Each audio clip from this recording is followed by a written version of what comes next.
Back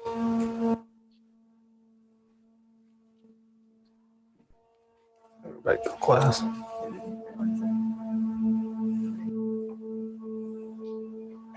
What'd you do with the Zoom?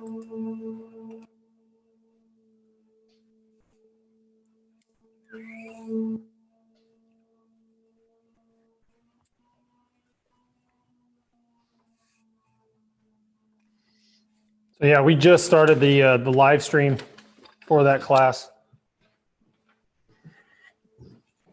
Kate, do you want to log in on my office computer and just make sure everything looks good?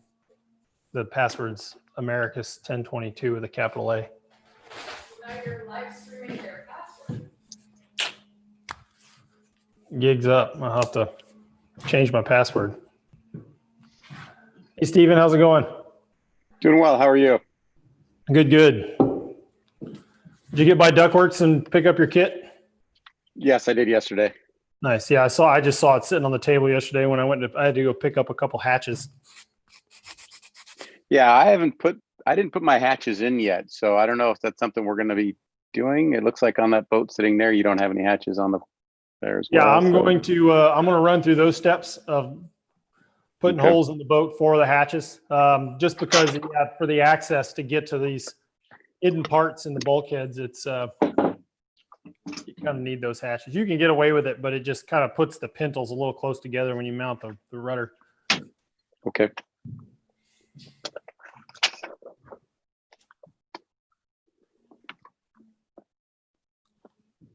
Okay, are you trying to log in? Oh, I thought you were just going to check the YouTube.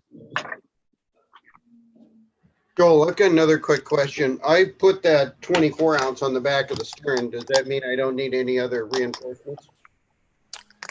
I mean, that's definitely, man, yeah, I think you should. I was going to say it's a little overkill compared to what you're doing. I was just curious. Yeah, it's a little, I mean, because in the kits too, I included some doublers. So just in case we installed them where it wasn't necessary, or got some extra pieces to be able to back things up with.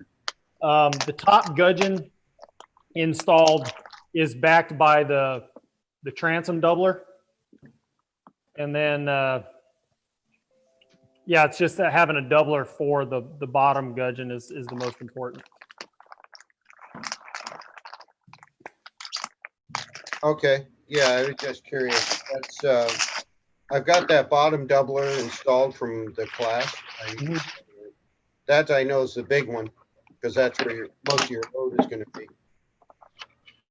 Yeah, I can't remember on that first class if we installed the doubler right below the deck or at the top of the transom. Top, didn't it? So it's just right on the transom.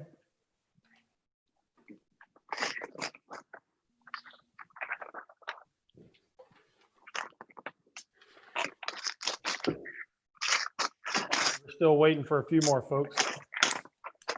Still waiting on Cena, Ricky, and your parents. Do I want my pram right side up or upside down? We're going to start with it right side up. The one step that we'll need to flip it over is for cutting a hole in the bottom.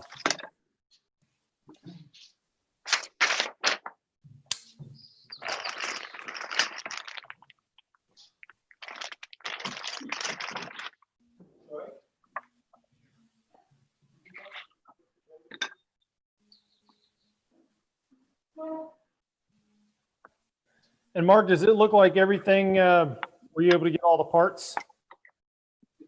I didn't unpack it yet, but I picked it up a couple days ago. Okay.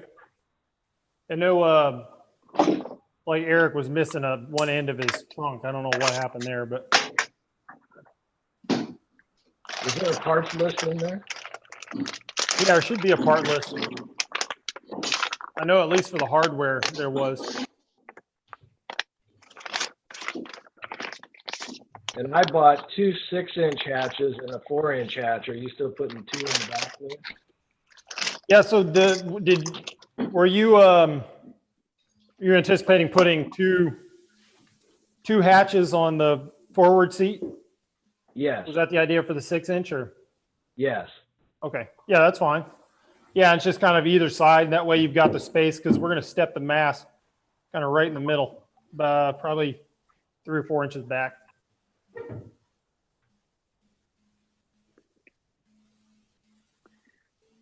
I think you mentioned two just might make it easier to get stuff that's stowed in there. Sorry, I missed that. In the other class, I think you mentioned two might be convenient for getting anything out of there. Sure. Yeah, it's the second one. Having two is, yeah, if you got your water bottle and decides to roll to this side of the boat, you don't have to go fishing around in there. Sounds like we have a Zoom update in the process. That's for Larry and Janice. And then we need Ricky and Cena. Cena knows he has the link. I talked to Cena 3 times already today, so. Probably want another couple minutes.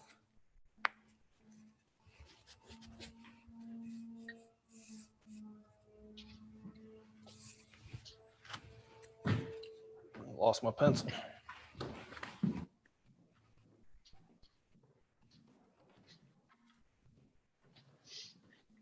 Switch.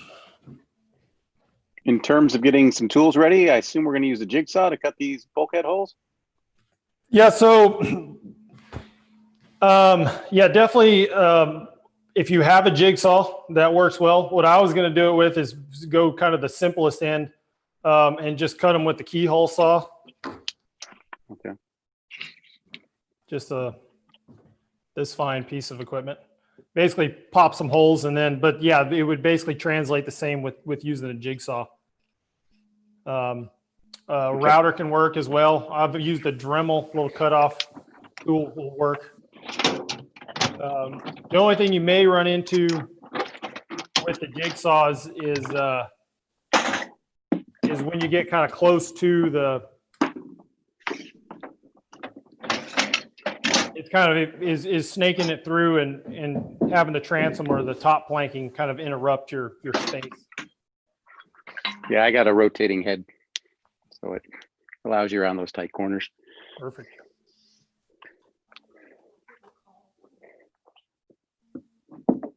Yeah, you want to call Ricky?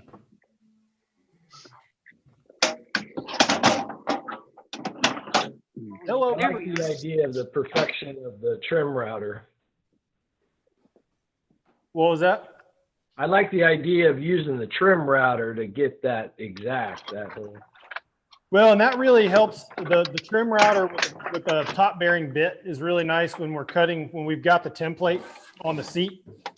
You can basically tape it down and drill one hole for your bit to start and just, but it's not, which makes a really, really nice fit there. And then for cutting the hatches, it would be making a pattern.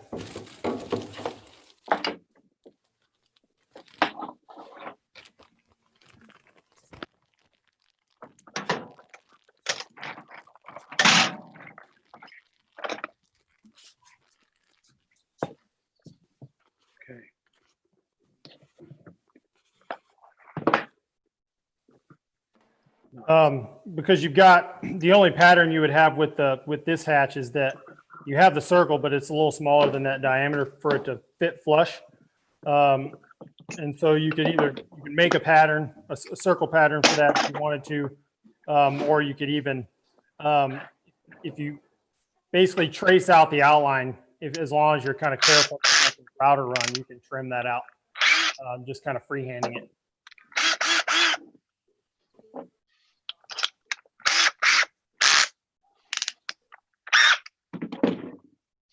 I think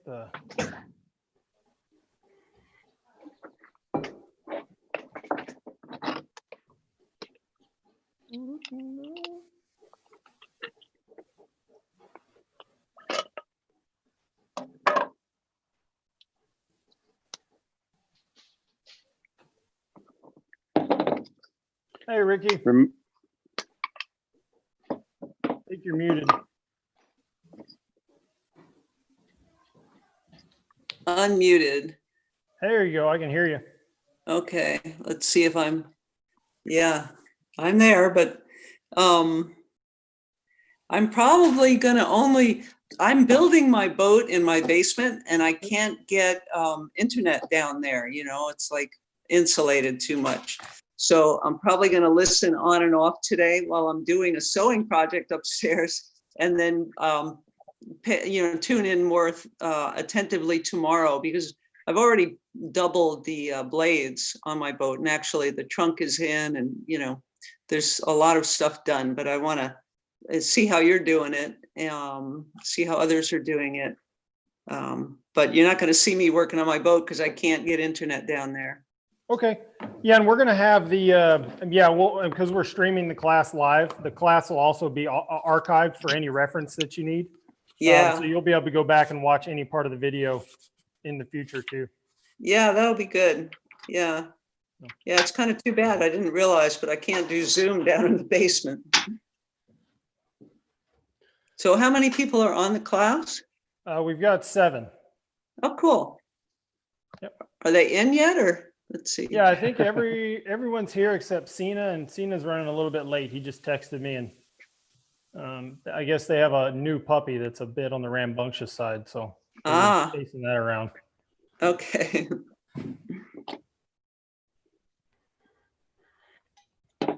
Yeah, I think we can go ahead and kind of get started, and I'm just going to do kind of a quick overview of kind of what we're trying to accomplish here for the Sail Your Pram class, and it's just getting the boat, this nice little pram, converted over to an efficient little sailboat. We've kind of run through the paces of a few different rigs, and I think what we've come up with is pretty much optimizes every inch of performance that a 6-foot, 10-inch long boat can have. And it turns out, the boat performs really well with the rig, and so hopefully we can get those in the mail and shipped out sooner than later. One thing to note on that is once we do ship out once we get the mast and sail in the mail, Josh and I are planning on putting together just like a 20-minute how to rig your boat kind of tutorial, and that'll help get you kind of the orientation of where the pad eyes need to go, and just stepping everything in, rigging everything up. It's super quick, really nice and simple, but we'll make sure to translate all that information with the kit, so we'll be on board. And also I'm always available anytime if you have any questions, classes. I'm available to answer those questions at any time. But hopefully everybody's gotten their kits. I know Eric had a little bit of a hiccup there because we're missing one of the parts for his trunk. If anyone else has seen anything that maybe looks odd, they had questions about in the kit, feel free to go ahead and ask that now. I think now's a good time to cover that. I think there was a trunk plug in my kit that looked like it had a cap to it. Then that cap could either fit on the rudder, on the dagger board, or on the trunk plug, but there was only one cap. And so I don't know if there's supposed to be 2 of them in there, or if there's something else being done with capping the dagger board and the trunk plug. Yeah, so you'll have the parts. There should be two parts. Is this the part you're thinking of?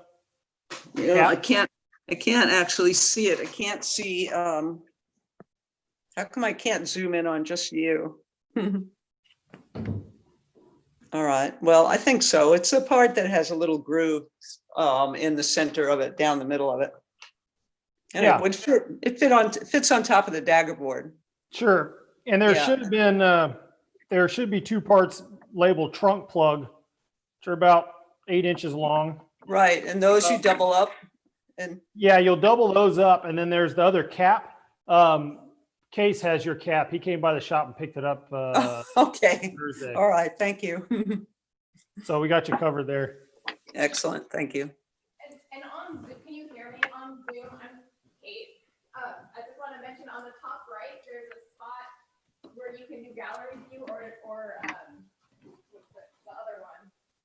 If you go to enter, you want to go to the non-gallery view option, and you should see Joel is really big on the screen. Does that help? Excuse me. I'm kind of looking for that, but Does it look okay for everyone else? Fair enough. Yeah. it's good. It's fine. Okay. Oh, I see. Active speaker. Okay.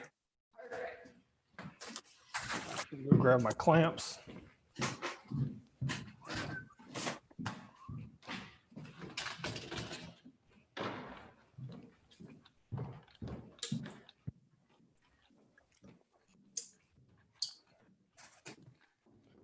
But yeah, today, I mean, what we're looking to do is we've got two parts that need to be doubled up, and that's your foils. That's going to be the dagger board and the rudder foils. And we're going to do that is we're going to go through with epoxy and some thickener and just get those schmoed together. Tomorrow we can go in and kind of smooth them out and prep them for getting fiberglass. And those are pretty simple to glue up. And with the second, the only caveat being with the foil for the rudder, there's 4 holes.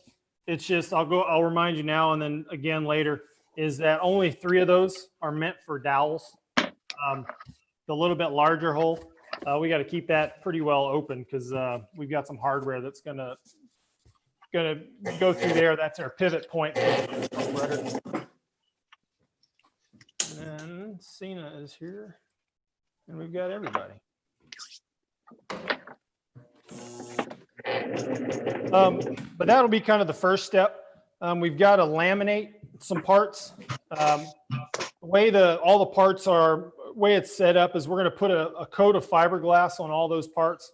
One, to give them some more durability, as well as to kind of build up layers, because the way it's set is if we don't put that fiberglass layers in there, it's going to be too tight for that rudder foil to fit in the pivot.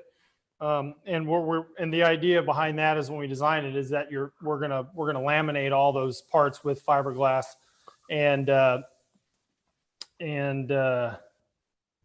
that's going to give us the extra space we need for everything to fit and flow nicely. So what we're looking for today is having some gloves, a mixing stick, epoxy cups, and fill, and we're going to start off getting those parts glued up. We'll run through the different parts, what they're going to do, as well as we'll demo installing the hatches, as well as templating out, measuring out, and getting proper location for our trunk and where we're going to install that. And that's always the fun, little more nerve-wracking step, because that's when you get to cut holes in your boat. Kind of before we get started as well, I can give everybody a quick introduction to what the kind of the finished product is going to look like. You want to get us a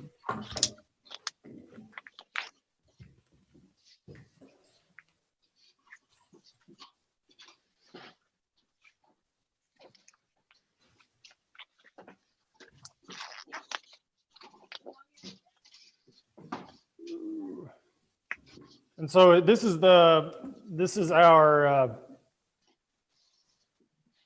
kind of the finished product as far as the rudder goes.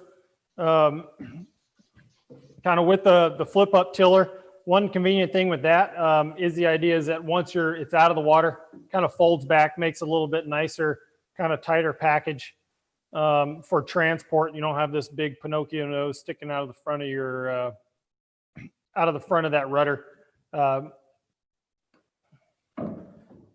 But yeah, this is kind of the fully assembled. And what we're going to do with this kit is we'll have all these parts. We're going to get them fiberglass, but we're not going to actually bond any of the individual parts together. The reasoning behind that is that we want to make it so it's, if something happens to one of those parts and needs to be repaired or replaced, you can do that. Instead, it's like if you were to kind of crack off one of the wings. The only difference between this rudder kit and what you have now is that we added more bracing up here to the top. And that's going to give us just a little bit more support here. And it looks a little nicer as well. And those are the parts that look like a 7. But the other thing, and one of the reasons we had a little bit of a delay on getting the class going is that the original rudder system that we had developed was just a one-piece rudder. It looked nice, but the first time we went to sail the boat, we ripped the tiller off of the rudder because you couldn't beach the boat. The rudder basically hit the beach, and when it did, it turned it sideways and snapped the tiller off of the rudder. So that's when we came up, second plan, and that's where we kind of developed the flip-up rudder, which is really nice. So when you come into beach, you can flip that rudder up, get it out of the way, or if you hit something, you don't see something down there, it just kind of flips up out of the way, and it's all set. And then it runs on a bungee system, so it keeps it in place when it's in use. But yeah, again, when you want to get it kind of out of the way, you can haul it up, and that bungee system kind of holds it in place and allows you to flip up when you're beaching the boat. So it's fun. It's been fun developing this system and getting them cut, and I think it really turns into a pretty slick deal. And then with the kit, it comes with the pintles and the gudgeons. We'll kind of walk through the install of those as far as the hardware. And then there's a hold down tab that we'll install as well. The whole thing just pops out. And so whenever you decide to just go rowing, you can get all this out of the way and head out on the water. Can you show a shot from inside the boat looking in? What's that? Could you show a shot from inside the boat looking aft, please? Sure.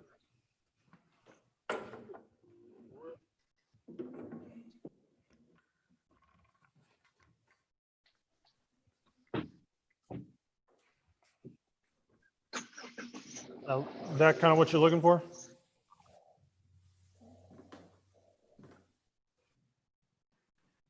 Does how does the rudder system remove? Does it just drop into a couple little slots there? Yeah, so it's got there's 2 pintles on the rudder, and then 2 gudgeons that are going to be mounted on the transom. Sorry, you got to educate me. I don't know what a pintle and a gudgeon is. Yeah, I'll run through that. It just drops into there, or does it lock into there? Yeah, so hold your mouth just right. Oh, okay. So the pintles are these 2 pins that are going to mount kind of to the rudder system. And there's 4 through bolts that came with that system that allow, and that's kind of what holds the body of that part of the rudder together. And then the gudgeons are they're basically just little eyes. And is there the lower gudgeon? Is there another mounting point behind that supporting? So it's that, and that's mounted. It's below the deck, and and that's where. Under some things, there's been a little bit of change in the boat because I think a lot of the doublers were mounted down here at the bottom of the transom. One thing you can do is if it does come up high enough, you can mount that gudgeon still a bit lower. There's enough room on the face of that rudder. Should be fine. And then we're also going to be mounting, I guess you couldn't see what I was just pointing at. Yeah, I don't remember what's inside there. I guess when we cut the bulkheads. Right, and I tried to add some extra pieces of the marine ply to allow for backing plates as well. just Okay. for some extra material. So if we need to back in a certain place, it's just putting a little epoxy on there and schmooing it on. And then once with the installation of the rudder, we're also going to install a click tab. And it's basically a tab that you don't have to do anything when you're dropping that rudder into place, but once it'll snap in, and it doesn't allow it Okay. it Pop doesn't out. allow it to Yeah. just come popping up on its own. So you're not out sailing and all of a sudden your rudder's sinking to the bottom of the bay. Yeah, on our first build, we actually placed the doubler at the very bottom. Sure. And I do believe I could take an orientation. We should still be fine to mount that gudgeon just a little bit lower than the one on this boat. I don't see any issues with that. It's because it's generally going to still be above the water line. And then kind of moving on to the other step, and kind of what we're trying to accomplish here is we're going to mount the mast step. This mast step is going to look different than what was included in the box, in the kit. What we're going to be installing is a smaller diameter carbon fiber tube. Instead of this was the original, and that was the original built to the original dimensions of the first prototype mast. But we came up with a lighter, cheaper, stronger mast. So this is the new mast step is going to be mounted in place. And that's also going to be done instead of just this ring that I have mounted here. We have a mast doubler. It's a collar that's going to fit from the transom, allow us to insert that tubing into place. And what we're looking to do there is we're going to scuff up the shine off of this tube, and then get the orientation. And we're actually going to do an epoxy pour directly into the tube, which creates a puck of epoxy right at the bottom and really allows it to kind of be well seated in place, and just allows that mast to sit nice and happy in its home. We are going to run through. I'm going to run through the installation of hatches. Doing that just because some folks have, some folks haven't. But having a hatch on top of the seat allows access inside the boat for kind of finding the right orientation of that mast step. Kind of getting a good home for it. And yeah, just the ease of access, because we're gonna have to do a little bit of sanding, a little scuffing to get the surface prep desirable for that epoxy to get a good mechanical bond.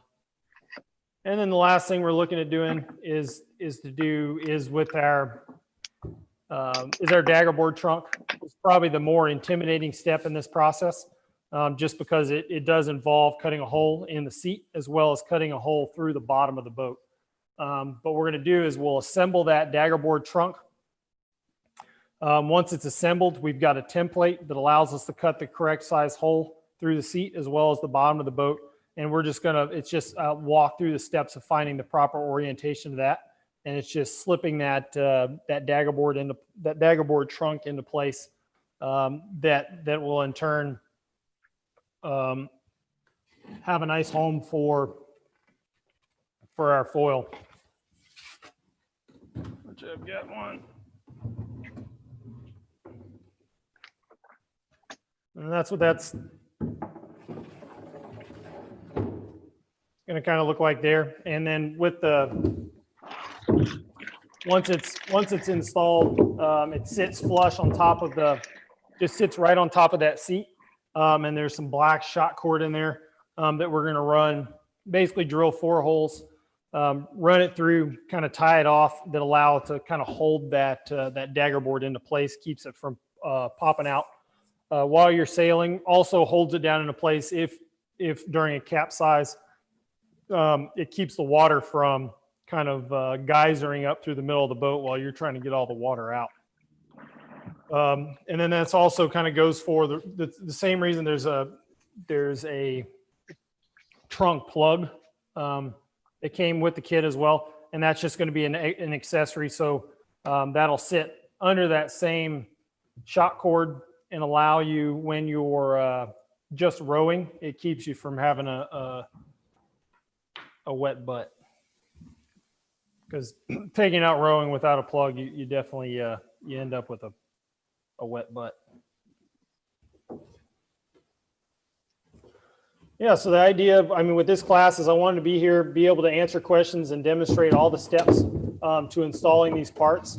Also, just like any of the other classes, any and all questions are welcome. And just want to make sure that everything goes as smoothly as possible and that we can get everything installed and have it ready to go and head out sailing.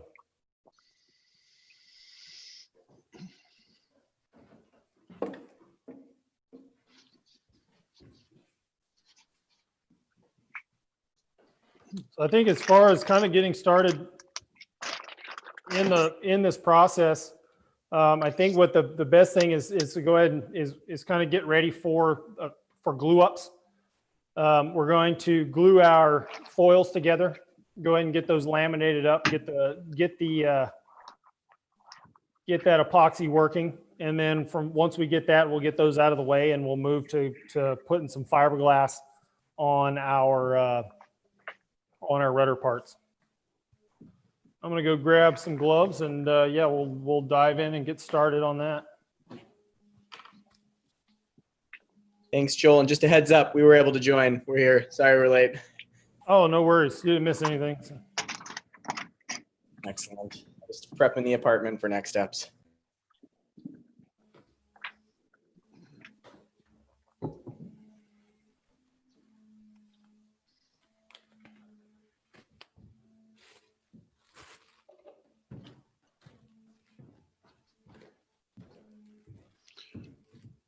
Joel, what's this about capsizing? You didn't tell me about that.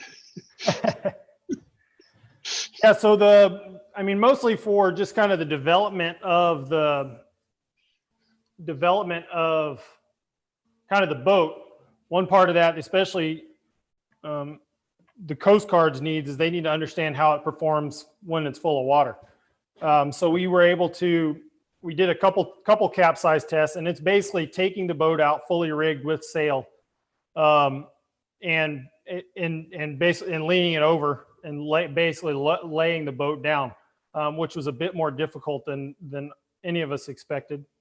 But it's basically flipping the boat over on purpose. And what that was just to see what it would take to self-rescue if you were faced with that situation. The boat generally, even once tipped over, wanted to come back upright, but completely swamped. The boat with an adult in it, the boat was able to sail upright, and the water sat about even with the seat. And we were able to just bail it out by hand.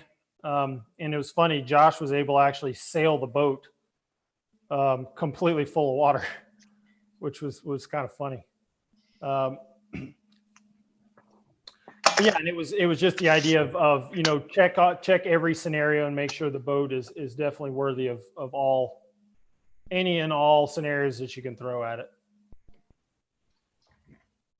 What were the conditions like when you swamped it? I think it was just a kind of a standard Port Townsend day, which is probably overcast and 62 degrees. I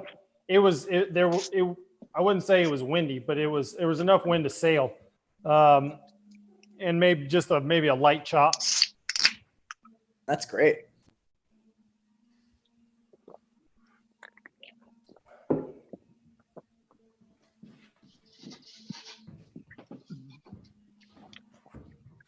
So here I've got my epoxy on the ready.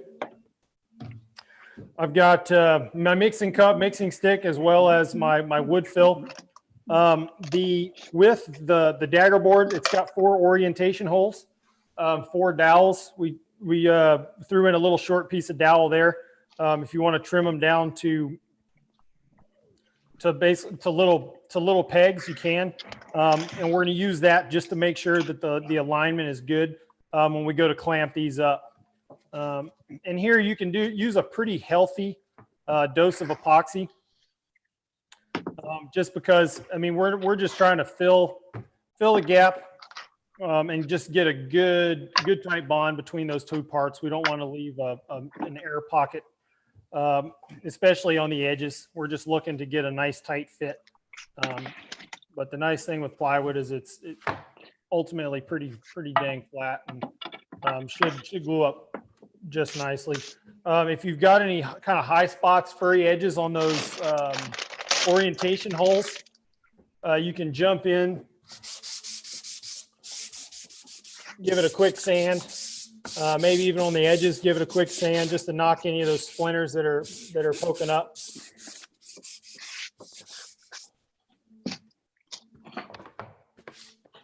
As we're looking to glue up the full inside here.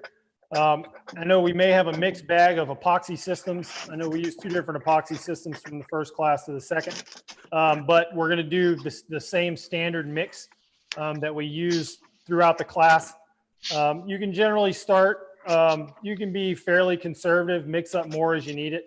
But I mean, we're going to basically we can mix up enough. We're going to bond the rudder parts as well as the daggerboard parts together in one step.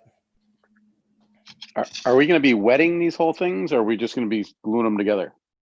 So what I would suggest is just you can go in and just mix a kind of a honey consistency on your kind of adhesive blend of epoxy. I don't think, and as long as you're fairly liberal with that application, we should be fine to just put that honey blend, a nice coat on each side, and then we'll just put those 2 faces together.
And I don't know, I'll just check in there with everybody.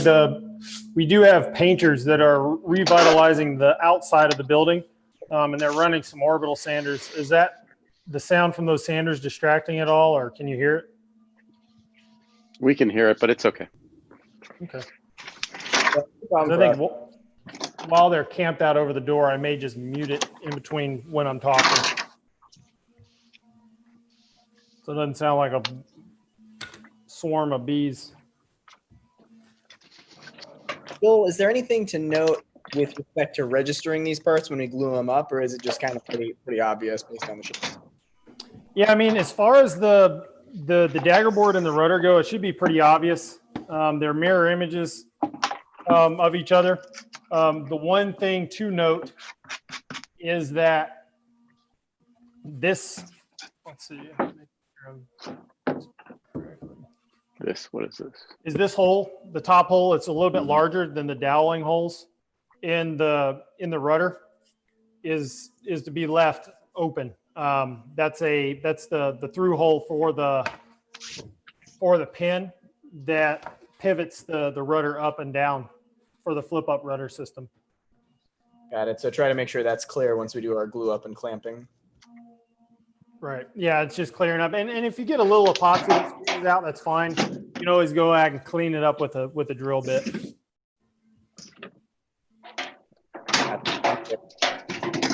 then as far as the dagger board goes, you can run the dowel right through all 4 of those.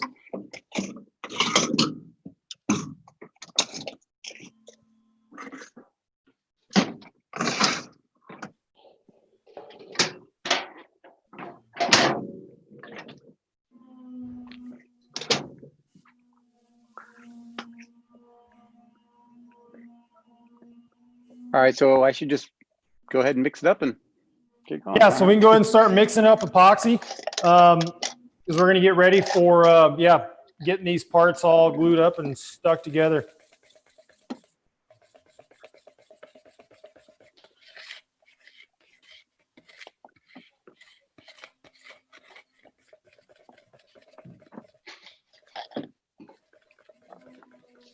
And remember, anytime working with epoxy is just making sure to really do a good job of mixing all those parts, the 2-part system.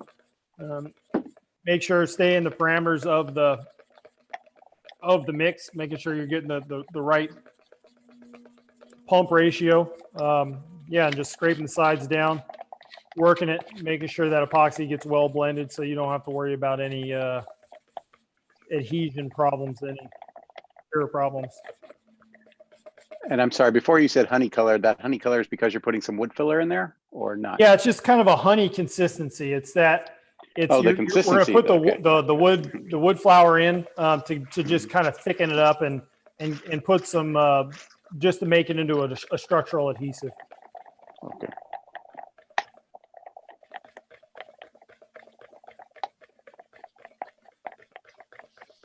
How many pumps did you do this particular one? Let's see. I ended up making 4 ounces, Oh, geez, you used a lot more than me. Okay. 4 pumps, and that's with the 2-to-1 pump system. I'm not sure if that's going to be enough. Basically, what I'm going to do is I just mixed up a kind of ballpark. I'll get it spread out. If I run out, I'll make some more.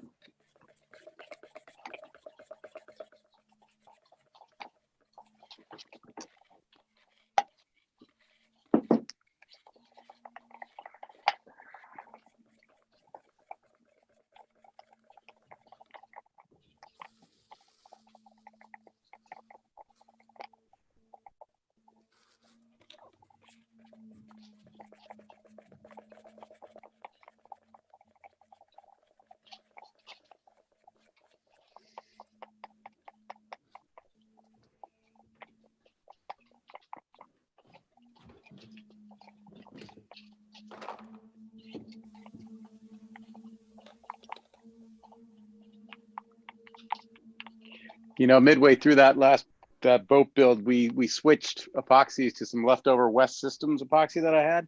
Sure. Turns out my son was deathly allergic to it. To the West System? Yeah, he was on steroids for a while trying to get rid of like just a rash everywhere. Yeah, and it took us a while to figure out what changed. We haven't done anything different. And we finally realized, oh, that was the one thing. Well, where was he? He was just being around it, was getting the reaction, or? Look, he's a teenager, so I'm sure he got some on his hands, and I'm sure he then touched his face a little bit or something. But yeah, he ended up big puffy eyes, and I mean, it took a week or 2 to get it all cleared up. We stumped the doctors. I'll send you a picture. It's pretty scary looking. Yeah, because I mean, I've met people with epoxy allergies and get kind of various reactions. Oh yeah. And a lot of people will develop an allergy over time. It's kind of one of those things your body can only tolerate so much before it kind of pushes back on you. And so for like myself, that's why I'm always constantly having to really protect myself when I work with it, just because I work with it for a living. Yeah. So for me, if I'm working composite shop, I'm head to toe. I look like a Oompa Loompa getting ready to, with the full white suit, full respirator, gloves taped to your suit.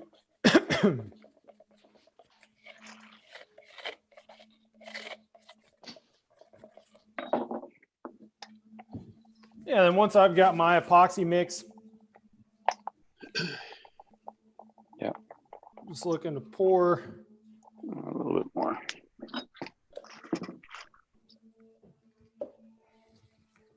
And then I'm just going to turn to my squeegee and just try and get that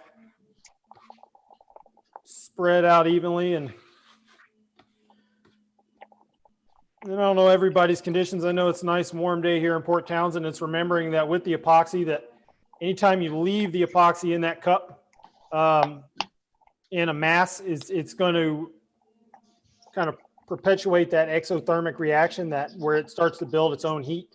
And the more mass that you leave the epoxy in, the more chances of it kind of going off on you and curing in the cup and getting all hot and stinky and nasty.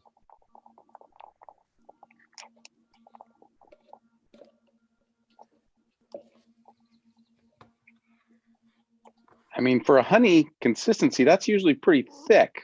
I still feel like mine's pretty runny. Do you really want it like where it's barely dripping off the stick? No, I mean, we'll go with a warm honey consistency. I mean, you Okay, basically yeah. just want enough filler in there that the wood has got that it's got something to grab onto the wood and just really kind of get those fibers together. Thank you. You're just spreading it out. All right.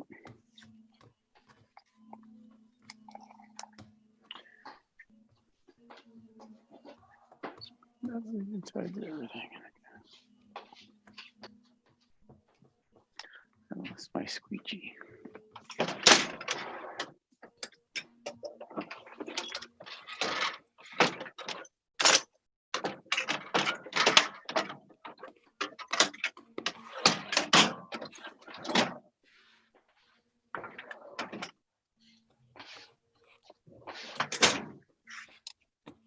Wow.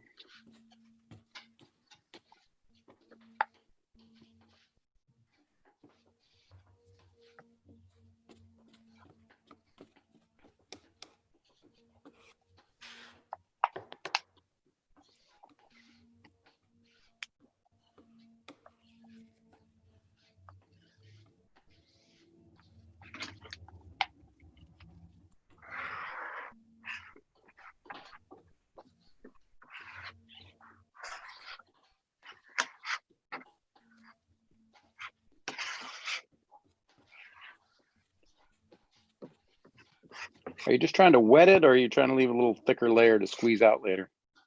Yeah, I mean, I want full coverage, and then especially at least on one face, a little excess is good because it just allows you. So if there is any little bit of space in there that's not getting full clamping pressure, that it just kind of helps fill those little gaps. Okay.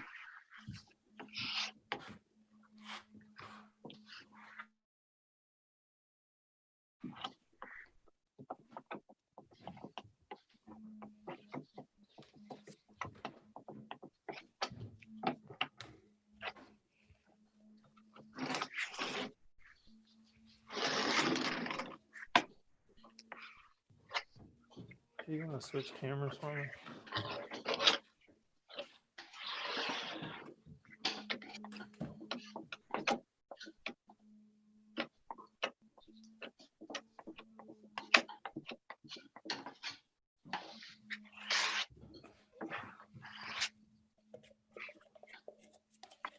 Thank you.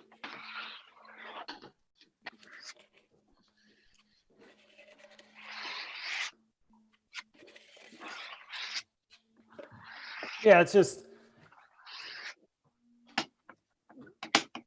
a nice, I mean, you don't need a ton of excess, but just a nice layer that coats that whole face.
You're trying to do all 4 sides with this one pour? Yeah, so I'm going to go ahead and get both Okay. both sets of dagger boards wet out, and then I'll go ahead, just since I'm kind of in glue mode, and then I'll get them laminated together and clamped up once I've got both of them. I just don't remember the working time. I think this West Systems was much faster than the one we had before. Yeah, and if you've got if it's a fast kit, yeah, feel free to do one and then move to the next if you're worried about that kick time. 'Cause, yeah, I think West System fast. I think your pot life is really short. Your working time is in the 20-30 minute range. Yeah. So as long as you get it out of the cup, it'll give you a little more working time.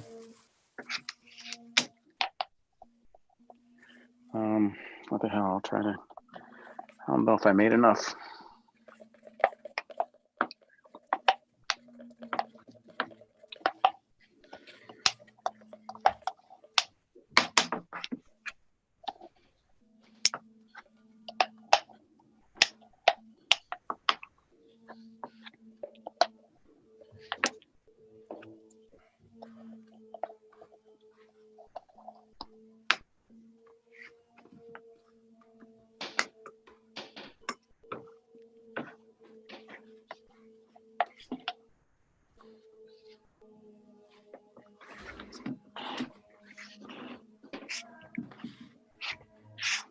You can just set it there. It's fine.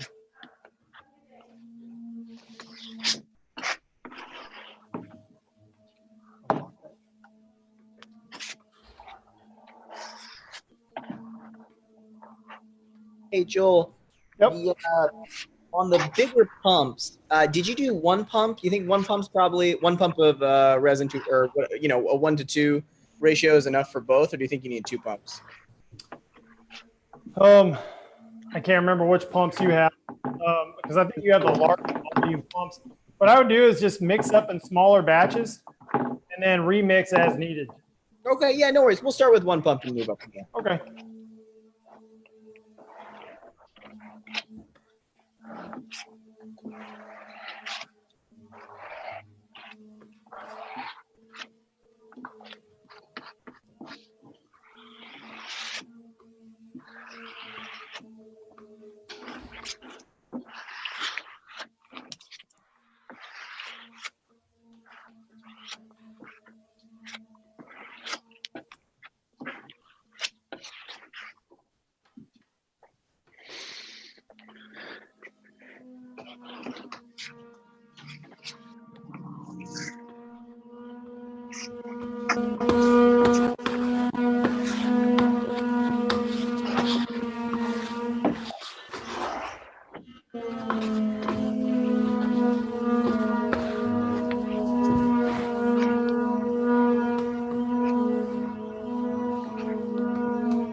And now that I've got the inside faces of that foil, dagger board foil, all glued up,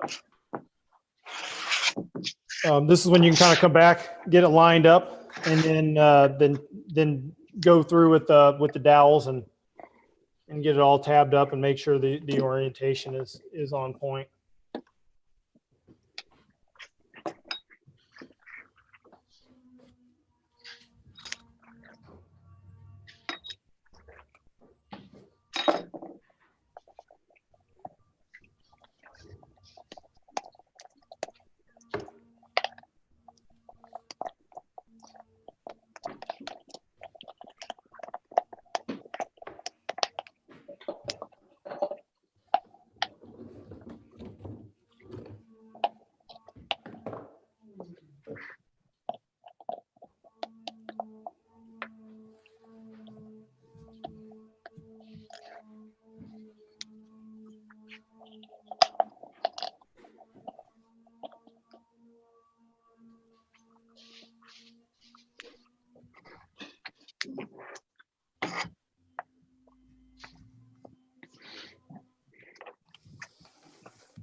All right.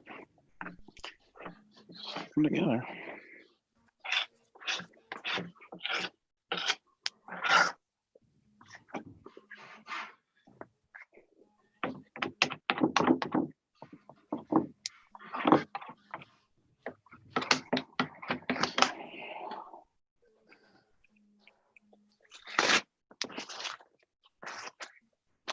Who's that package for?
And we're going to clamp just to kind of close up those gaps a bit. And one thing is that kind of feathered edge where it comes together, if it stays open a little bit on that edge, that's okay. We'll be able to come back and backfill that tomorrow to kind of help take up any gap. We're also going to do a little bit of sanding that may get rid of some of that as well.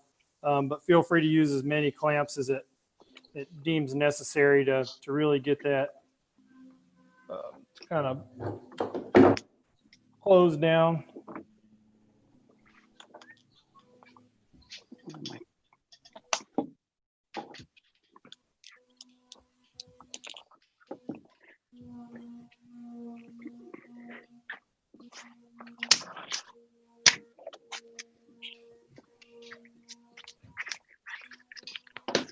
And for me, I found just kind of once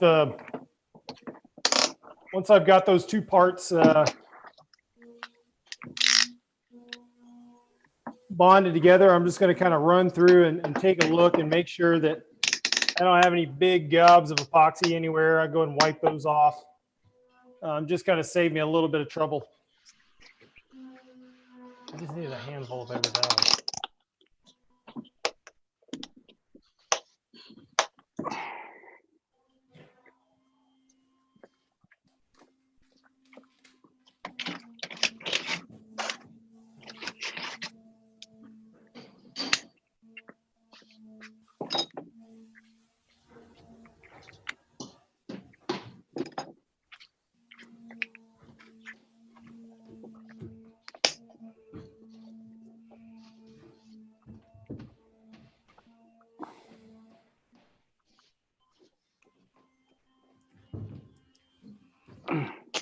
Yeah, now I've got these foils all glued up. They're nice and happy.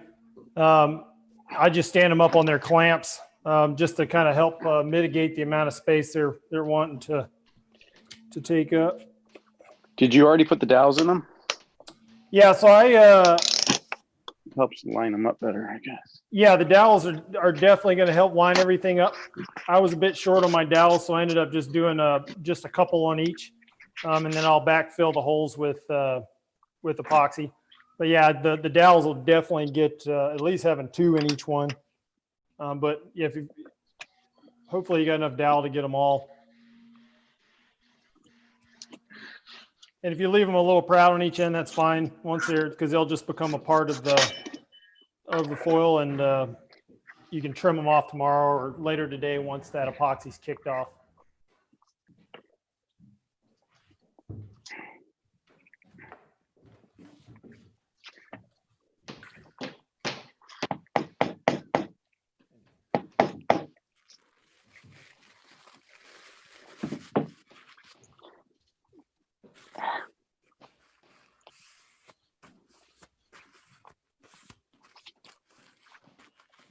My office smidge.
And remember too, that top hole for the rudder, the little bit larger hole is we want to keep that open because we're going to use that. It's going to be our pivot point for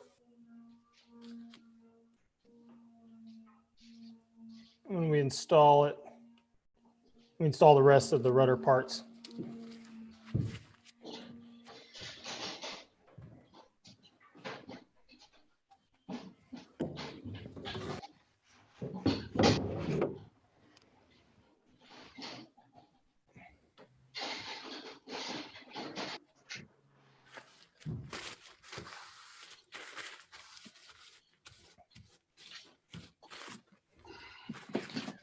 That'll be a good place to start with the epoxy. We're going to do some more epoxy work a little bit later, but I think we'll hold off and do that kind of more towards the end of today's batch of activities.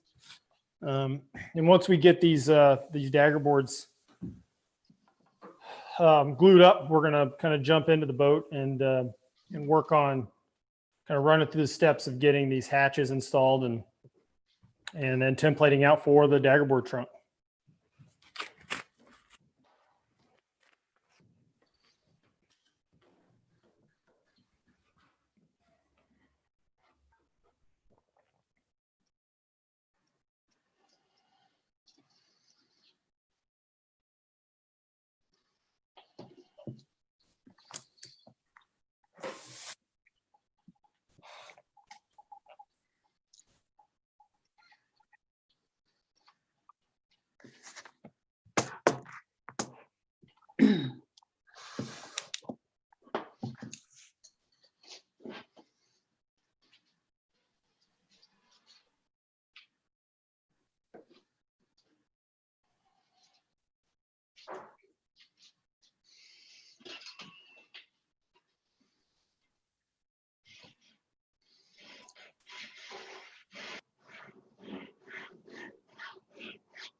Hey, Joel. It's Yeah. Ricky.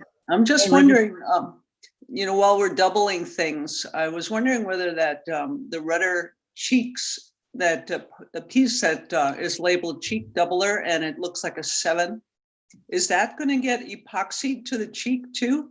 Similar to what we just did with the dagger board and the rudder? Or does that stay a separate piece? Yeah, so what I think we've decided kind of on these parts is that because there's a fair bit of hardware that mounts through, is that to keep it all, we're going to fiberglass these parts, all the parts, but they'll all be held together with just hardware instead of doing instead of bonding together, with the idea there that if there's ever if there's an issue later on down the road that needs to be resolved, say one of these parts kind of, you break an ear off, you don't have to replace the whole rudder system. You can just take it and have a new piece cut and replace it. Okay, so even that cheek doubler piece, that's kept separate. Yeah, it'll be separate because it's going to get installed. Yeah. It's going to have those 2 through bolts that are going to really kind of help it kind of stay in place, as well as the pin that the arm that the tiller arm pivots on. Okie doke.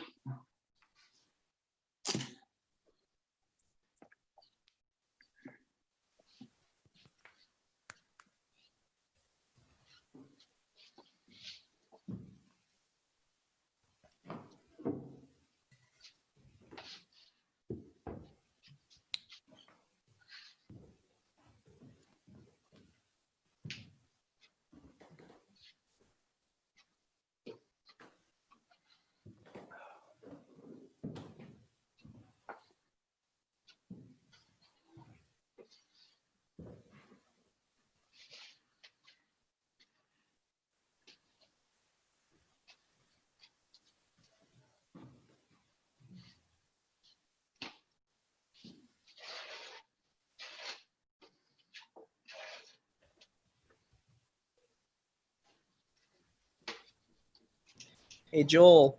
Yep. Just to make sure we're rationing our clamps appropriately here, we're doubling up these 2 and we'll need clamps for that. Is there anything else we'll need clamps for until this kicks and we can take them off? So kind of one of the last things we'll do today is going to be assembling the dagger board trunk. which should take 4 clamps, For just regular, spring clamps. spring clamps. Okay, Yeah, gotcha. because we'll actually, what we're going to do with that is we're going to use our template as one of the clamps. We'll basically make that into a belt for that daggerboard trunk. It's going to do a couple things. One, it's going to make sure the orientation's correct, so we don't glue it together, kind of racked one way or the other. And then it also kind of serves as the clamp for the in the middle of that part. Makes sense. So we'll just ration 4 spring clamps for that, and then maybe 3 or 4 for that, and then we'll just use the rest on these foils. Okay, sounds good.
Yeah, for the folks that are back from the first class, the scenery has changed for working space a little bit.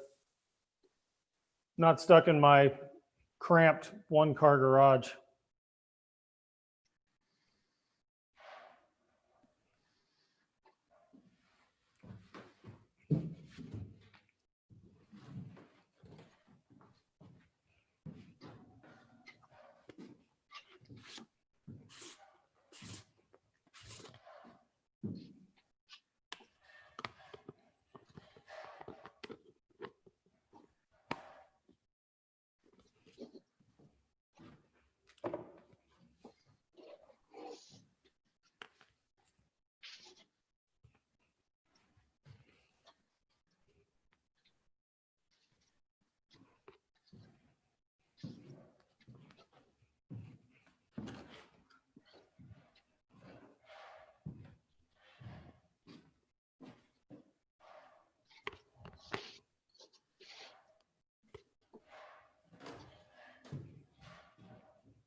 And so for now, I'm trying to get myself set up, kind of for the next step. Once those foils are all glued up, we're looking at. I'm going to kind of run through installation of these hatches. Some of you may have already installed hatches, some may not.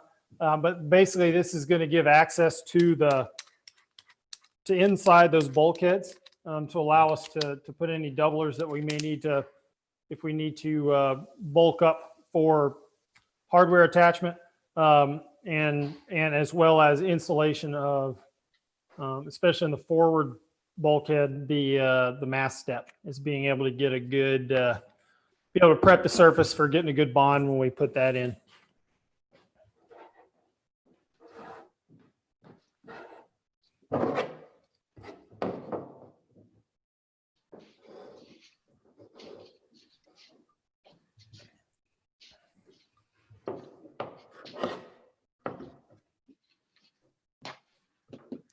So for myself, as far as the hatch placement, I've got a 4-inch hatch, the Sea Dog hatches, for the aft end, for the back end of the boat. And there I basically just went in and just kind of deciding, kind of eyeballing it where I want it. I'm not super concerned about measuring orientation there. I'm just kind of putting it in place and just seeing where it kind of fits and looks good. This is all kind of personal choice as far as where you want to put these hatches. As far as I'm concerned, I mean, I'm kind of off to the side here. That way, if someone's sitting in the aft seat, they're not sitting on top of a hatch. So I've just kind of got it off to one side. The first boat that we built, I installed the hatch underneath that aft deck, underneath that seat, kind of on the face of that bulkhead. And the nice thing there is it eliminates anything from being on top of that deck as well. The reasoning for I'm kind of putting on this seat is these little boats are probably going to end up as part of the or are going to end up as part of the youth sailing program here at the Maritime Center. And having it on the deck there, it just because this boat's going to live its life primarily as a sailboat, getting it up on that deck, it is for if there's instances where the boat gets turned over. It just introduces a little bit less risk of getting water in that bulkhead. Any of these hatches, they're generally sold as watertight. I haven't met one that has been. They tend to leak a little bit, so if it's underwater, but there should be no detriment if you wanted to install that hatch underneath that deck. But a 4-inch hatch is the only size that will fit. There's a little wake-up call. A larger hatch can be installed. The 6-inch hatch will fit on top of that seat if you want a little bit bigger access port. But I think for myself, I'm just going to go ahead and install it right on top of that seat. With the installation here, most of the hatches that I've dealt with as far as insulation goes, when you pull the cap out of that hatch, out of the flange, the outside diameter of that cap generally matches the outside diameter of the little coupler that goes down to fit into that deck. And so what I'll do is just take that cap out and I'll find the orientation. If I've got the kind of the outside orientation of where I want it, I'll center that cap into the middle of it, draw my line, and that's going to kind of give me the template of where I want to cut my hole to allow this to fit in. This is a step that doesn't take extreme precision for installation, because you do have a little bit of room for error here in the fact that when this flange fits down, it's going to cover up the edges of that hole, and you kind of want it. You'll bed it down into any sort of waterproofing compound, and that can be any number of things from just basic bathroom caulking, like a silicone caulking. You can also go into a more marine bedding compound, like a Sikaflex. And if anyone has any questions about that, feel free to reach out to me, and I can give you some good advice on the kind of stuff that I've used in the past and had good success with. But yeah, there it's just I'm happy with the orientation there, and what it's doing as well is just allowing me to be able to put my hand in there and have access to the underneath of this deck, because the biggest access that we're looking for here is being able to put our through bolts, because we're going to have 4 bolts here on the transom doubler, as well as 4 underneath the deck for that gudgeon, for that rudder hold, where we're going to have to install a little doubler if one's not already available, and kind of just poke some holes and then back that hardware with a bit of back the hardware with our nut, with our nylock.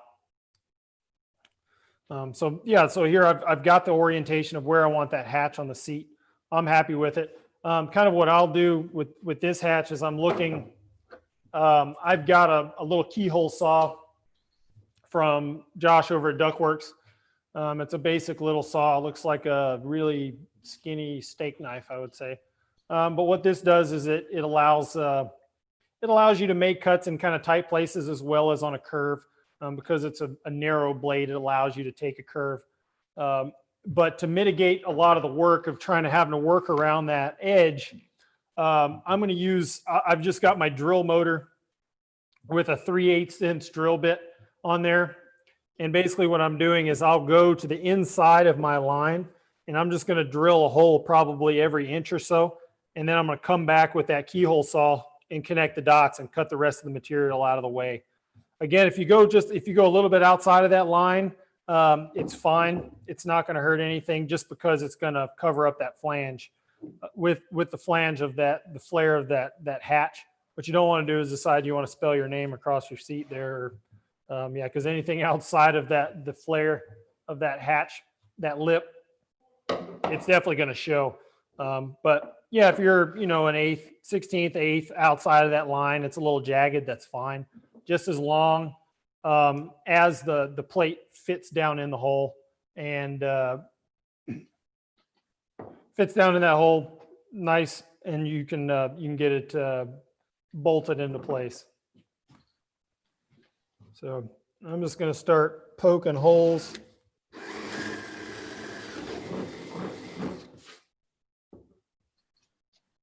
I guess if you were really tenacious, you could do this all with the drill.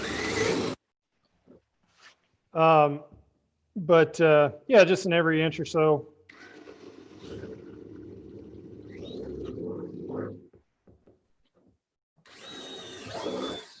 And I'm just putting those lines, basically cutting my line in half with the drill bit.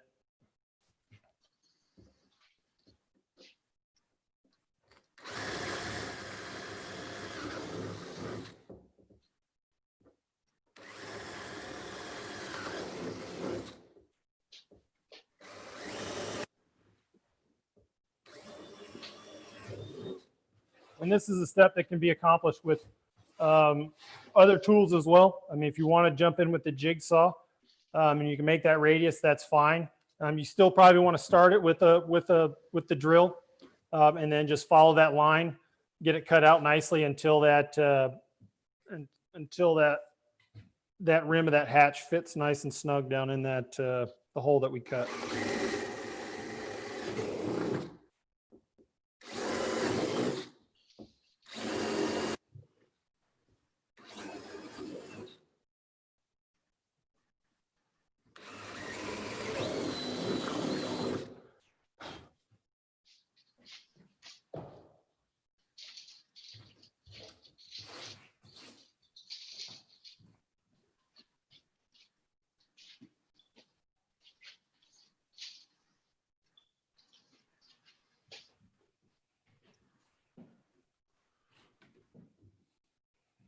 So I poked a dozen holes in that, kind of on the perimeter where I've laid out the outside, the diameter of the outside of the insert that's going to go into with my hatch. And then it's just coming back with that keyhole saw.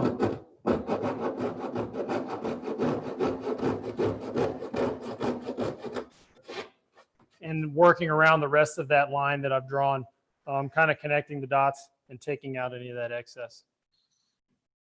I'm going to mute myself just so I don't bother you with all this excess noise that I'm making.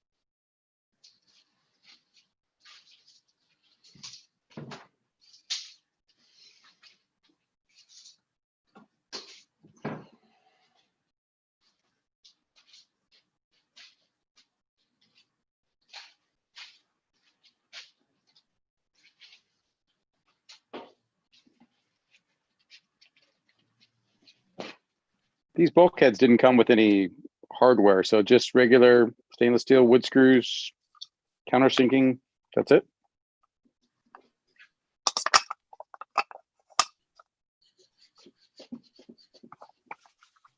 I know you're on mute. Sorry.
Okay. I guess I'll do the rear.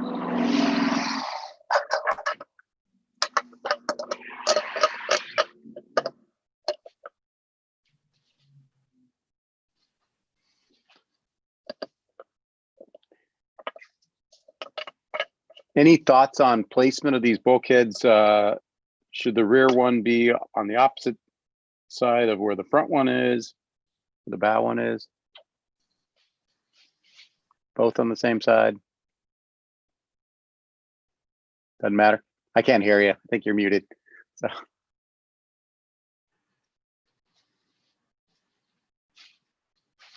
Nothing.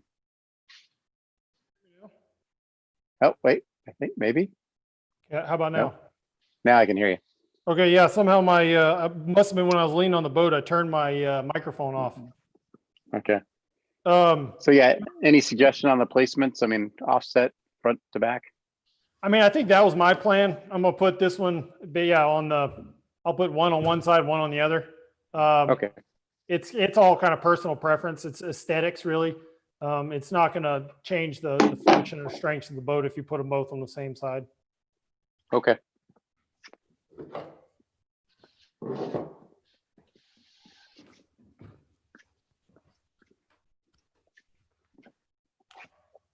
And Joel, there was a question earlier about screws. Did you have some stainless steel screws or something you put in there? Yeah, so it's interesting. The first two sets of these that Josh gave me came with the fasteners, and I'm noticing that these have not. You're looking for probably what would work like a 3/4 inch, just stainless fastener would be fine. You can go and get like a small, like a 1/4, 3/8 inch little screw and screw it in. And then just sink just a small little pilot hole for that is probably enough. Me personally, I would go through with it through the deck. So basically a small little bolt that's got a nylon nut on the Oh, backside. interesting. It makes it kind of a pain in the butt to get your hand in there and hold the nut, but it's going to ensure that it never pulls out. Okay. And does Josh have that kind of hardware? Yeah, Josh has that hardware. Josh sells a kit that You have goes to along with it. Turn on your volume. You don't have your. Oh, Yeah, so Josh sold us a kit. I don't remember. I think it was like $2 a piece or something like that with all the hardware for it. Thank you. Thanks. I'll reach out to Josh for that.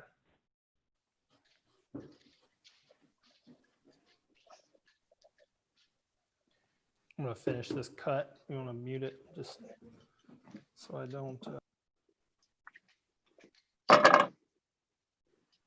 tell Kate to check her email. I shot a picture of Austin's epoxy allergic reaction. He looks like he got beat up by Muhammad Ali. Is he doing better now? Oh yeah, no, he's fine, but it did take a while, and we had to up the steroid dosages, and yeah, it took a while. Wow, I didn't even know that was a thing. Yeah, I didn't either. Google it, but yeah, I guess a lot of people are strongly allergic to epoxies.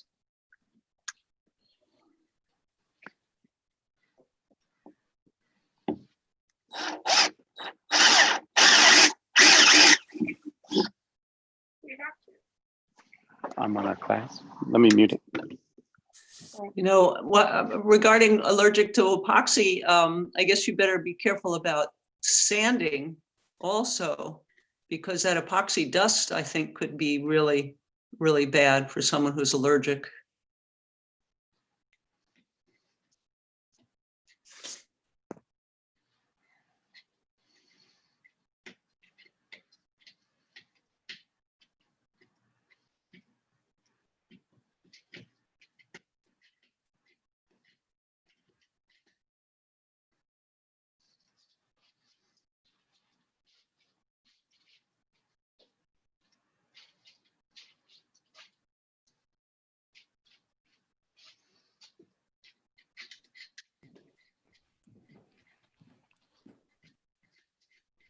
All right, yeah, now, so, yeah, I went through, traced out the top of that hatch.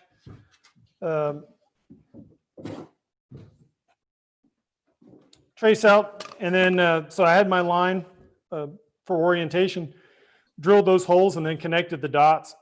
And now that I connected the dots, I'm gonna come back with the flange and just kind of test fit. And you're just looking for it to just fit down in that hole, make sure the hole's big enough. If it's a little bit, so I've got a little bit of extra space in there, some wiggle room, that's fine. Once you cinch it down, kind of bed that, it'll be okay.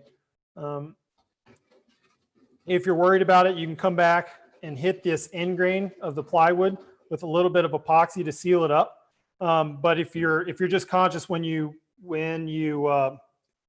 bed this hatch in and install it, just running a fairly healthy bead kind of right in the crook of that flange. When you embed it, it should squeeze out and down, leaving a little room there, and should seal that plywood up good for you. Got the hatch in there kind of where it wants to be. Right now, I'm probably going to hold off until I've got the rest of my hardware installed. Yeah, and then deciding where you put that hatch is just making sure that you're going to have access, kind of the center of that transom. So kind of think about that as well. I tend to have kind of fat arms, so where I put it, I can still kind of reach where I need to, and it's just going to be a little awkward, but once you cuss at it a couple times, it should work.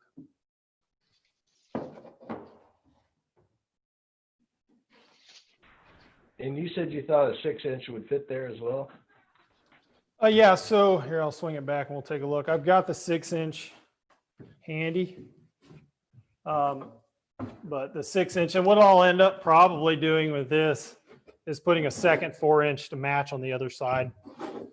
But yeah, the 6-inch kind of give you an idea of size there comparatively. Just gives you a little bit more, because that's the rim for the 6-inch hatch that Josh sells the Sea Dog hatch, which there's plenty of room there. You could probably even go to an 8 if you felt extra ambitious. What won't fit a 6 is underneath. If you decide to mount that just kind of on the face of this bulkhead, the 6 inch is just a little bit too big. It just doesn't want to seat in there.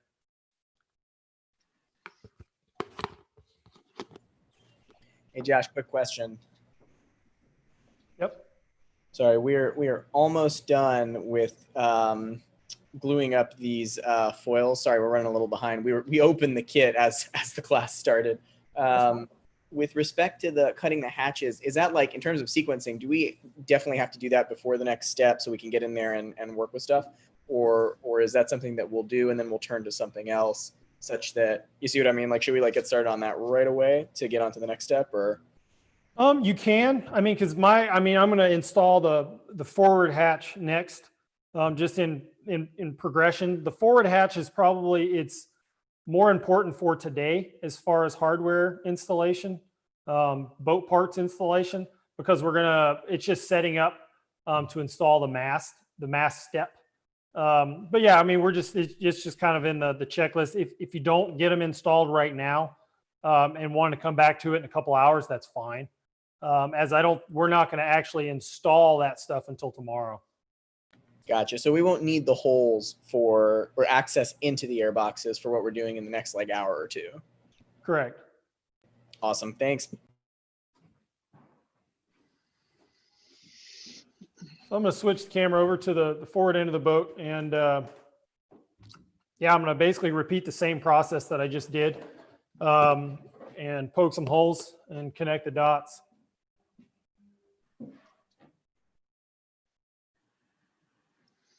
And Joel, I just realized I called you Josh. Sorry, my bad. I've been called far worse. No worries.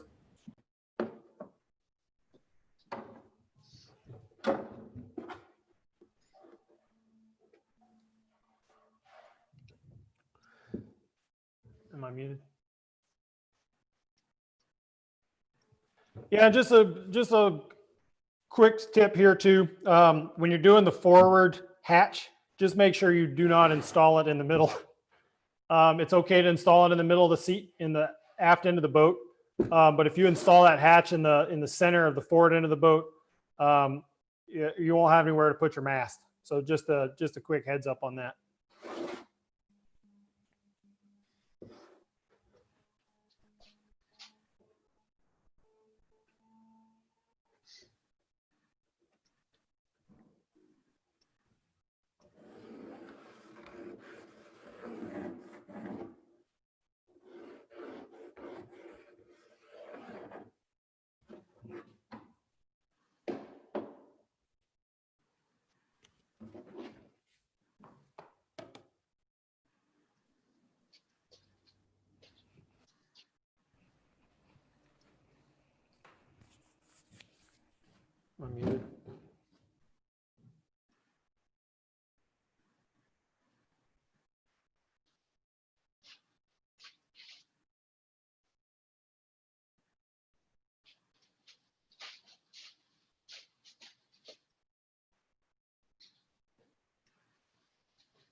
Oh,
hey.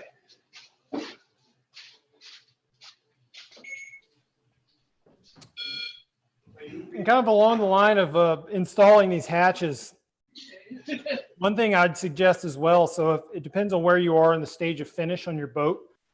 If you haven't painted yet, or you plan to put another coat of paint or whatnot, and you're cutting these holes, what I would suggest is hold off on actually fully installing the hatches until you've done your finish coats. Because that way you can go ahead and finish out the boat, make it nice and pretty, and you don't have to worry about taping around the edges of the hatch and getting paint on the hatch.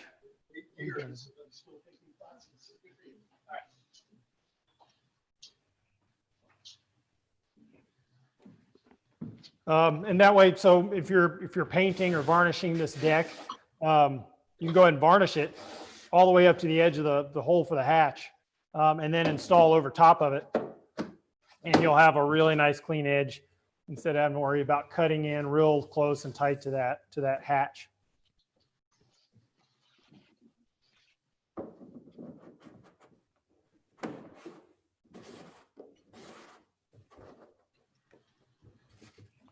And kind of falling into the preference as well. You're fine. You've got the hatch here. If you want to install a second on the other side, that's fine too.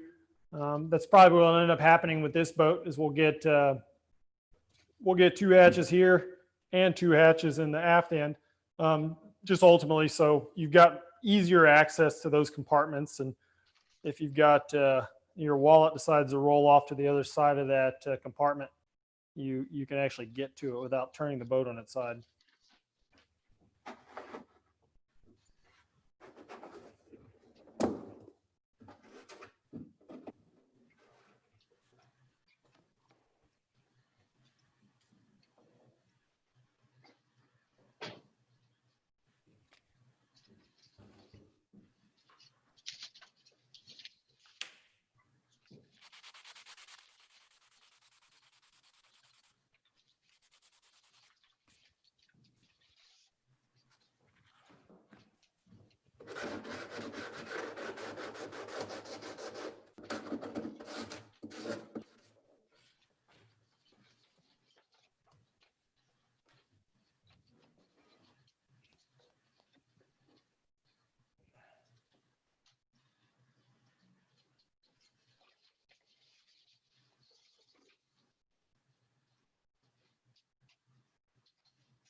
We can't hear anything. Yeah, Joel, if you're talking, we can't hear anything on your end. Oh, sorry. I was actually, I was doing some logistics with Kate. But we're done talking about unimportant things now. We were admiring Steven's son's epoxy allergy as well. Yeah. Kate, go ahead and share your screen so everybody can see how bad his face was. Ooh, okay. Great. Hold on a moment. I shared. Don't worry, he's got a twin sister. I got her in the garage now, so we'll pollute her next. Okay, it'll take me just a minute to pull it up. Yours does not have mustard, but there's but there's a smidge of mustard. Sorry.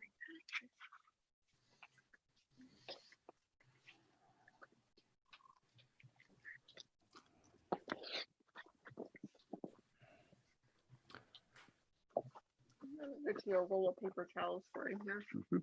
Yeah, I get a similar reaction to poison ivy. Mm. Okay, I'm gonna share it now.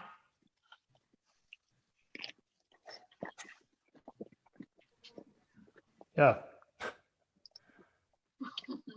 So you just finished a heavyweight fight. Wow. Yeah, it was bad. I'm glad he's doing better. Yeah, no, it took a while. A lot of prednisone, I think it is, right? Yeah. So he was on another planet for a while. Yeah.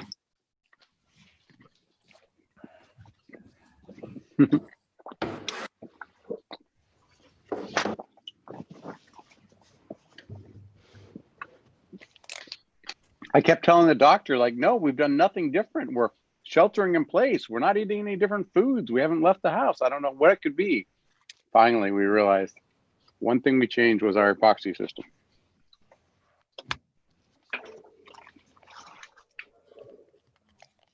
So which epoxy system caused that? And which one were you using before?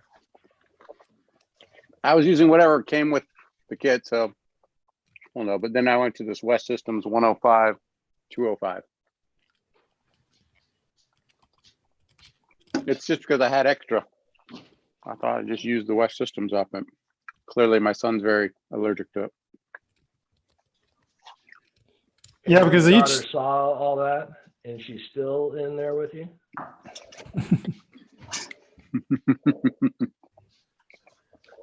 Yeah, it's interesting because all the epoxy systems are different, and some of them are vastly different. And I think a lot of it is just kind of the chemicals they put in the hardeners and the resins that allow it for more open time, or or a non-blushing versus a blushing epoxy, stuff like that.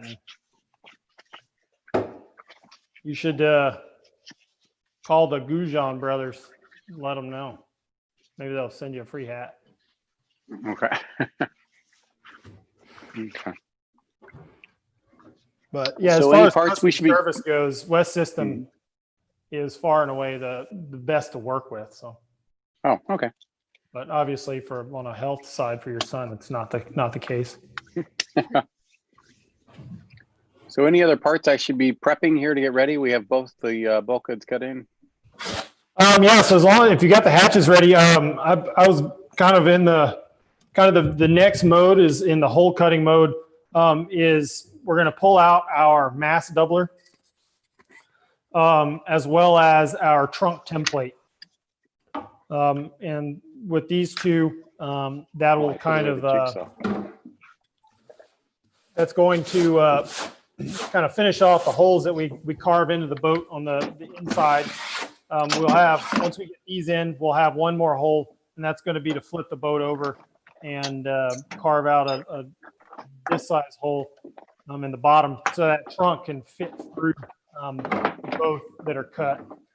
What we'll also need for this step is a pencil and a measuring device. I've got both a yardstick as well as a tape measure, because what we need to do here is find the center line of the seat for orientation of where we're going to poke these holes.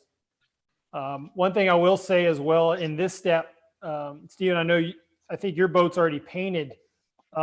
If you want to layer the seat here with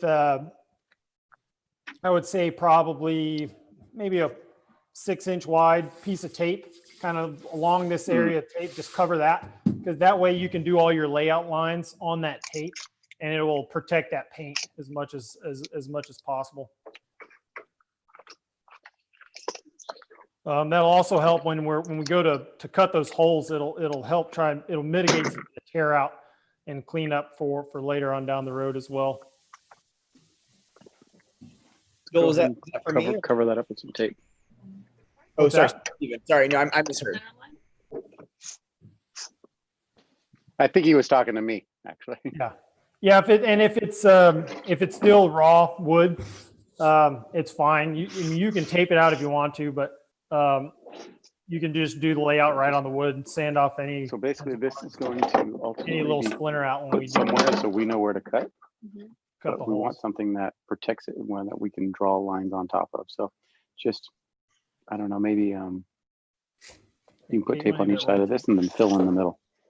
Go a little longer, because I don't know for sure. Yeah, and I'll throw down some tape just to kind of demonstrate that for anybody that needs it.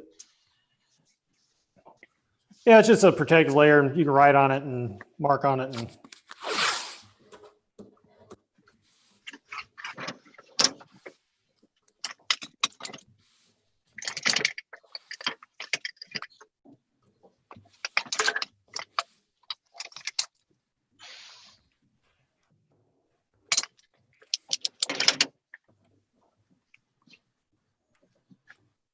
Do you want me to get out a wire one? Or I'll get the drill.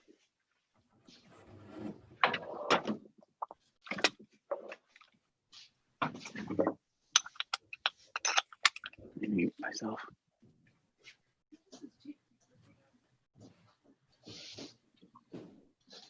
Thank you.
so with laying out for cutting the hole for the trunk, as well as laying out for cutting the hole and installing the mast step doubler and the mast step,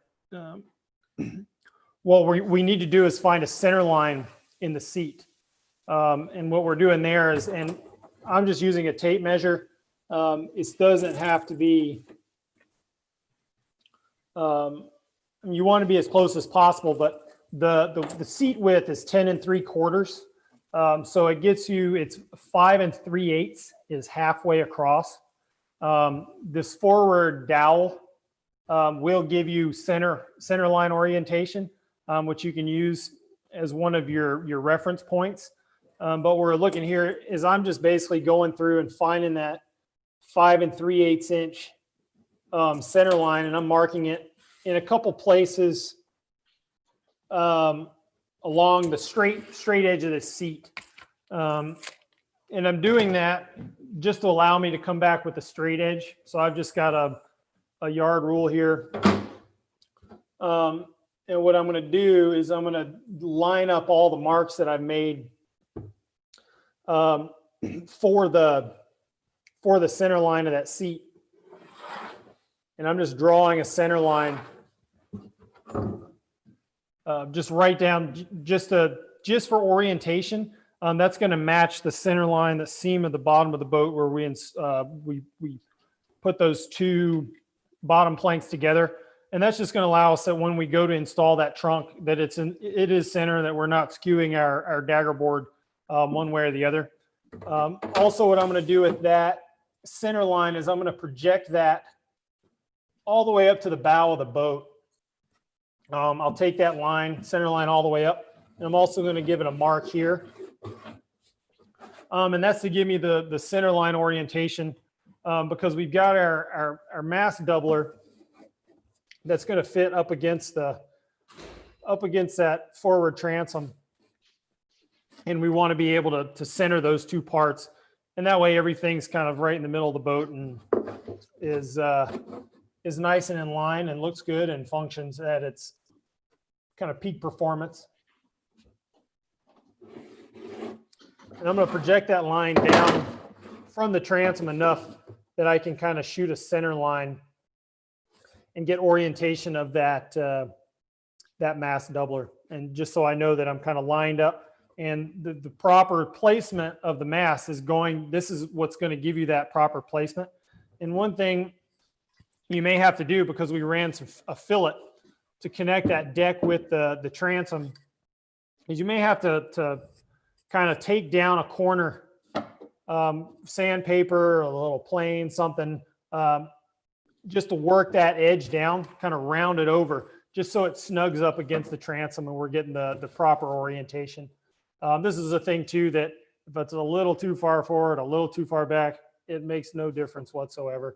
But more so that when it fits in there, that it's just nice and snug and it looks nice up against the transom, not leaving a big gap.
So I've gone in and kind of made a bit of a knife edge, just beveled that edge. And I'm going to keep mast doubler, the etching, the writing down. That way, once I install it into the boat, I don't have to read it anymore.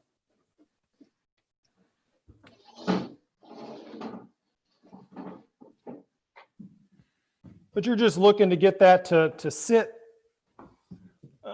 You're just kind of working it down to get it to sit as flush on that forward deck as possible. When we go to install this, what we're going to do is we're going to do a nice healthy fill. That way, if there's any extra, we're basically just going to kind of pot it in and let it squeeze out and just have enough epoxy that you really don't need a lot of clamping pressure. We'll just kind of come back maybe with just something heavy. Anything would probably work, just to lay on there and get that epoxy to set. And that's something we're going to do a little bit down the road, because we're going to want to cut this hole out before we glue anything down.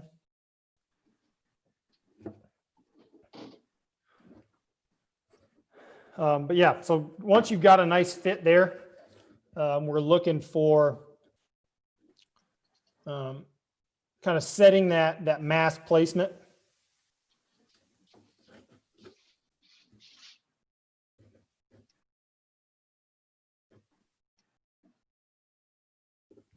I'm just eyeballing center. Looks good to me.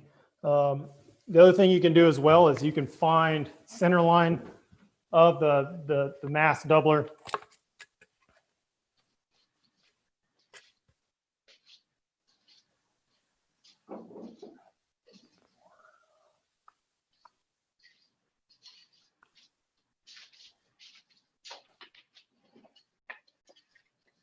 Which is going to be just a hair over 2 1/8. We'll get you that center line. And you can draw a center line there just to match up with the line that's projected through that center hole if you want. Again, I tend to be on the eyeball end of things, and I'll probably just kind of do it by eye and make sure I like how it looks and fits, and just trace where it's the orientation where that's going to go.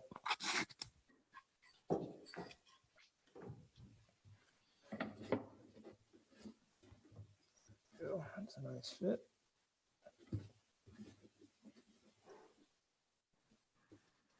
Yeah, once I'm happy with the pit, I like its placement. I'm gonna go ahead and trace the interior hole, and then I'll draw just a quick little light line on the orientation, just so I know it's happy and it's what's going to be its permanent home.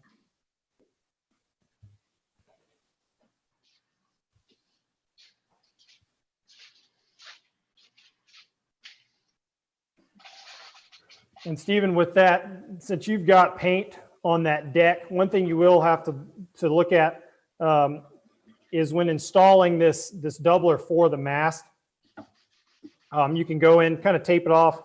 You can trace that out. If you kind of cut that line, the outline of that, and peel the tape from that spot, because you're going to want to go in and abrade most of that paint. If not all of that, you can even scrape it off with a knife, just so you can get down to the epoxy surface, just so you get a good bond, plywood to plywood. That paint will interrupt that bond, but it should also, if you kind of take a nice knife line, you can actually go 1/8 of an inch on the inside of the line that you trace, and that way that paint is still seamless up to the edge of that part. And once installed, you should be able to come back over it and then match paint that for the rest of the boat.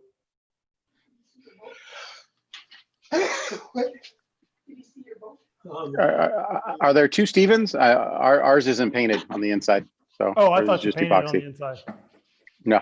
Then don't worry about it. I mean, otherwise, the only prep we're going to do is just scuff it up if it's bright epoxy, just so we get a good bond between surface to surface.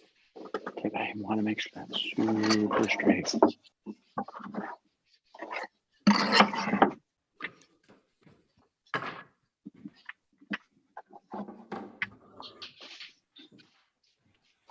How did you put that tape down? You just eyeball it? Yeah. It might be easier, actually, if we take a piece of tape and put it here and follow it just right along that line. Get a different color piece of tape. Oh.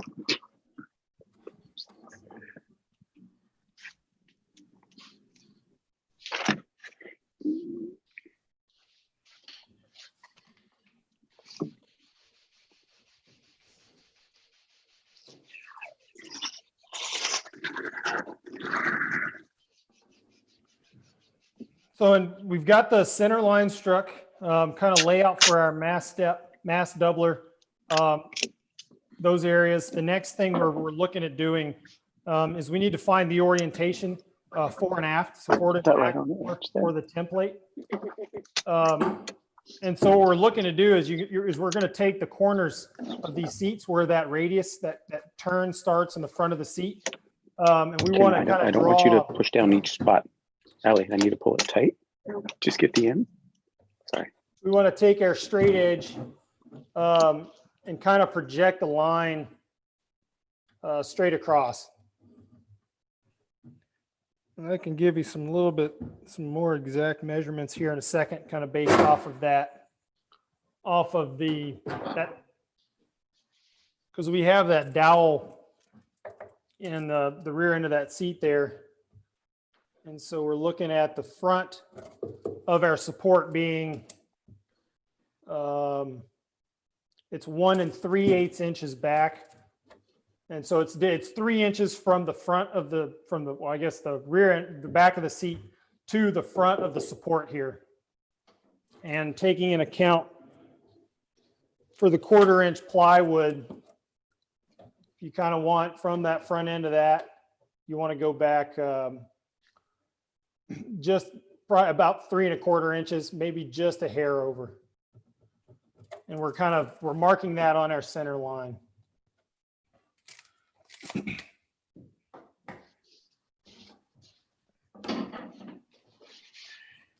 And what that does is it takes in account for the, it gives us the orientation of the back side of this plate, the orientation there, so that when we cut our hole, we're right behind that.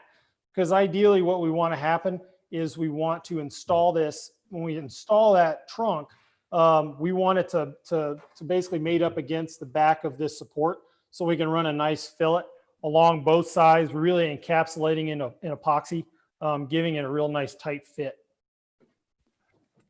So again, that's from the rear edge of that seat, we're going 3 1/4 inches. And then with the template on the side that says trunk template, it will give you a scribe of the center line.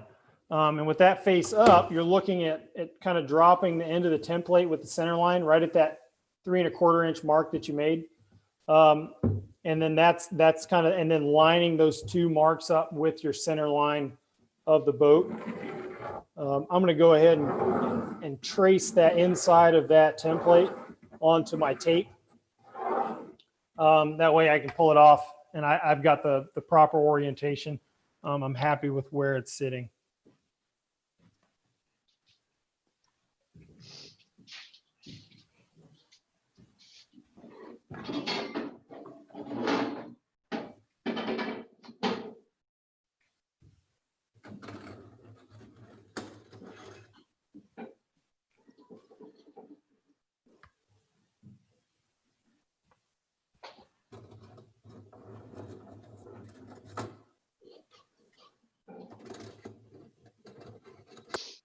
So just to verify, 1 3/4 inches to the edge of the template.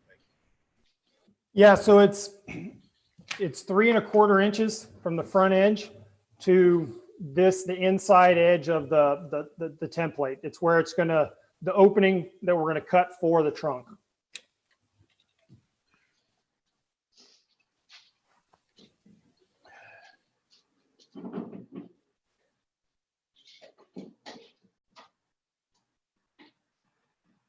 Sorry, 3 1/4 you said to the inside edge of the template? Correct. So I've got the template here. So this to this edge is 3 1/4.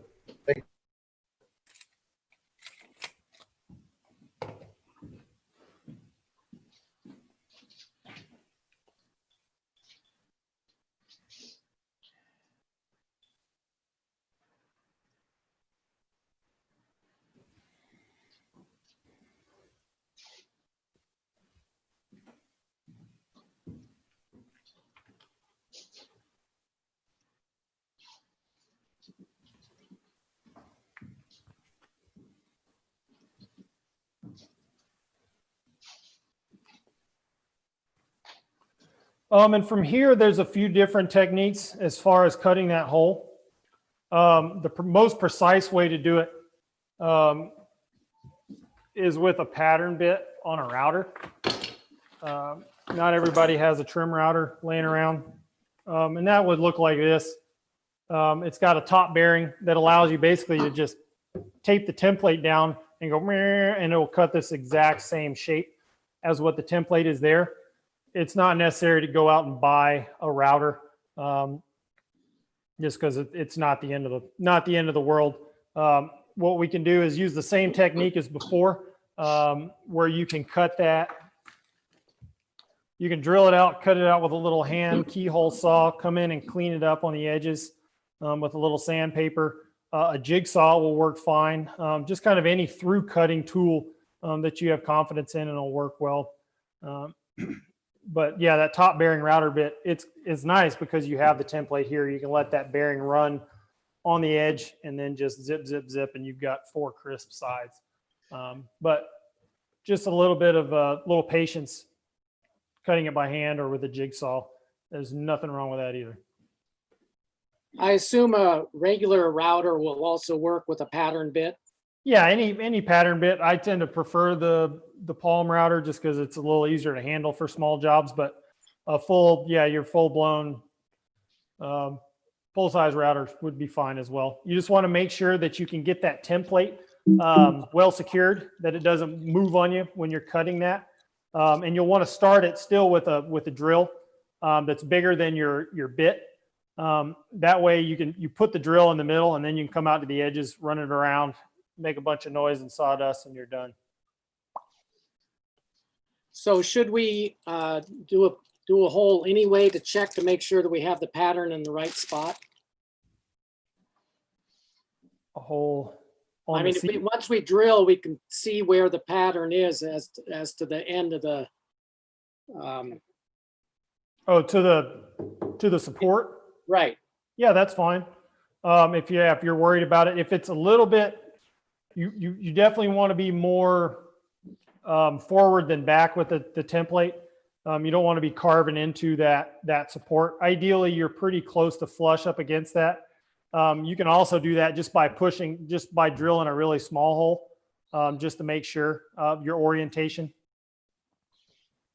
Okay, thanks. And if it's a little bit off of that,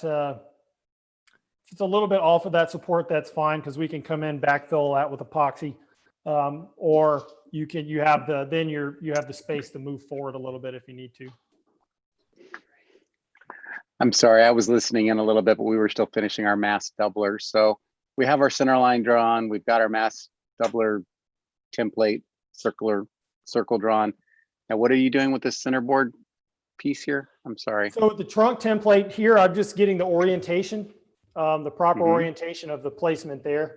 I heard you say 3.5 inches. That's from that nose, or what? Yeah. So from this point, it's 3¼ inches. 3¼ inches from that, and that's to the inside of that trunk. Yeah. So it's 3¼ So basically, I'm measuring from the kind of the nose of the seat here back 3¼ inches, and that should put you in line with the inside edge of this the seat support. Okay. So when we drill that hole, the edge of that seat support should be right there. Okay. And this trunk template, though, that 3¼ lines up to the inside. Yeah. So when you've made that 3¼ registration and you're laying that template down, it's that inside edge there will line up with that tick mark. Okay. And that's where the hole will start, and then you'll work forward or back, however direction you want to go. And then the radius. Should I trace out that? Oh, go ahead. Sorry. Go ahead. No, just saying. So once I get that registered, all right, should I go ahead and trace out what we're going to be cutting? Yeah, and you can go ahead and trace it out. For myself, using the little keyhole saws, and you as well with the jigsaw, the radius on these corners of the template is 1/4 inch. So if you take a 1/4 inch drill bit on each one of those, it'll give you that same radius. Okay, that's smart. Okay. So that's 3¼ You sure? Is that a 1/4 inch bit is the right size for the radius, or a 1/4? Yeah, 1/4 inch is looks good. Is that and so this is going to go. And I'm going to take and make a quick little test hole just to make sure that I'm not giving bad information. Draw it out. Do a little adjusting from You do some adjusting from above. I'll hold it down once you get it square. That doesn't look like it's square, is it? You tell me straight down on it, yeah? Okay. Actually, hold it tight. Hold it tight. What is that? 3 and 5/16. 5/16. 3 and 5/16. Yeah.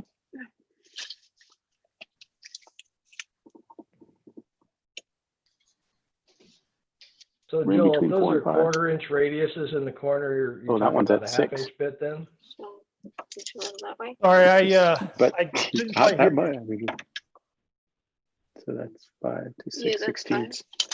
Were you asking about the radius of the bit? That's 5. Yeah, if you said that Yeah, the it's good.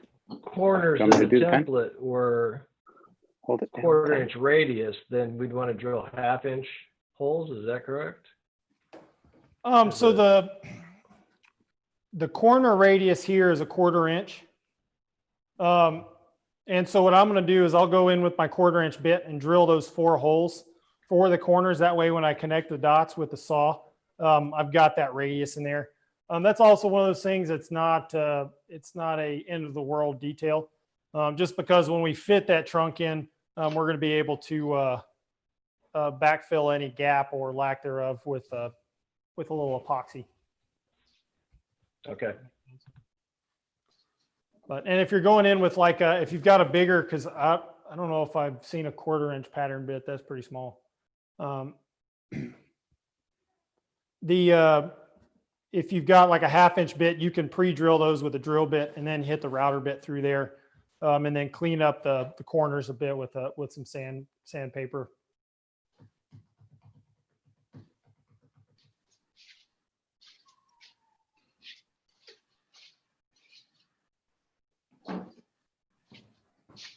But I made a little test hole here, kind of on the nose of that seat where their orientation is. Everything looks good. There's probably I don't know, an 1/8 to a 1/16 of an inch between the hole and the front face of that. That's just fine and dandy.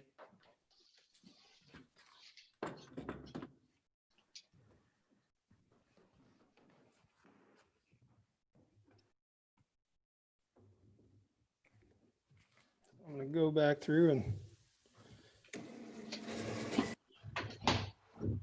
start punching holes.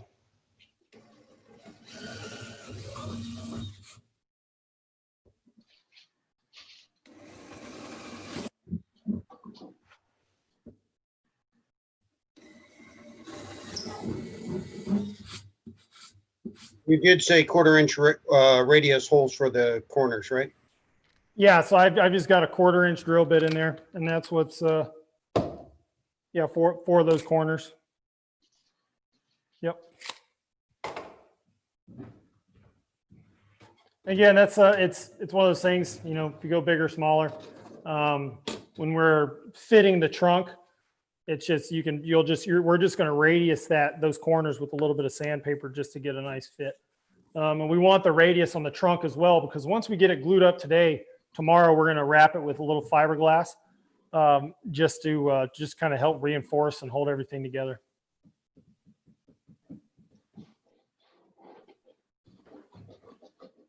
I'm going to make a bunch of racket with the drill and saw, so I'm going to mute myself for a second, but feel free to jump in with any questions. And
I'm just kind of going through and just cleaning up these edges.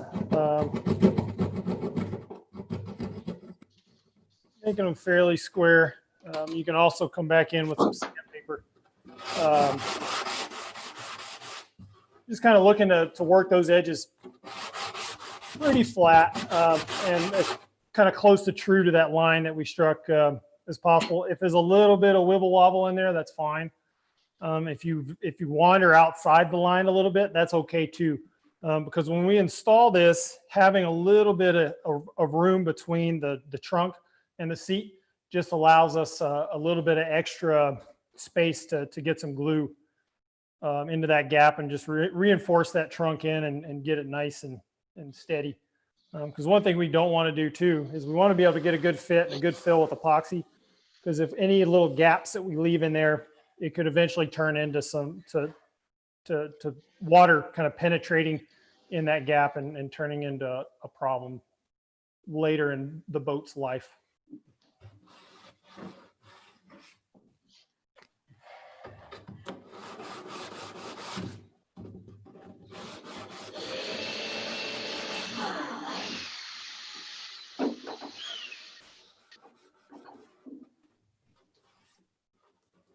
Now I've got that down.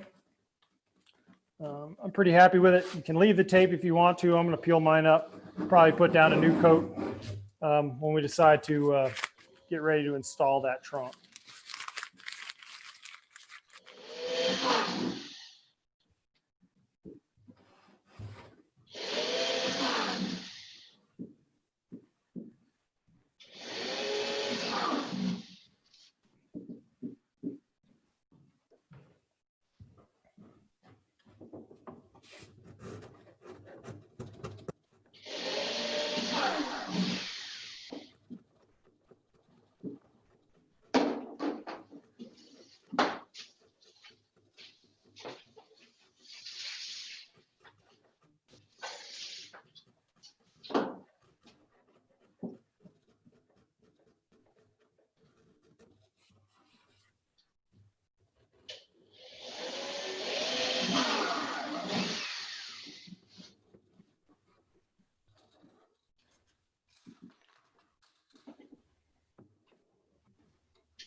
Cleaning up those edges as well, a rasp is a good tool for getting down in those tighter.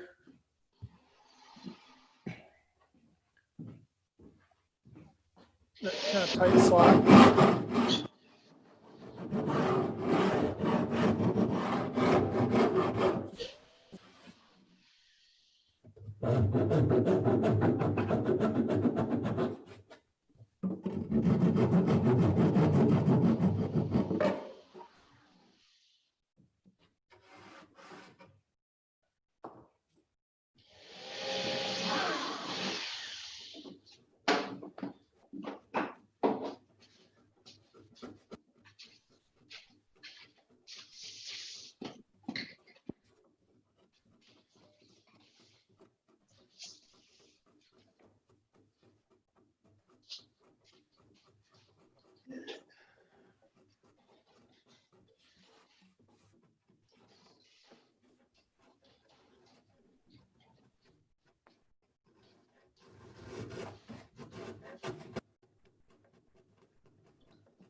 You can also kind of reference once you've got the hole cut, kind of come back with your template and make sure the size looks good.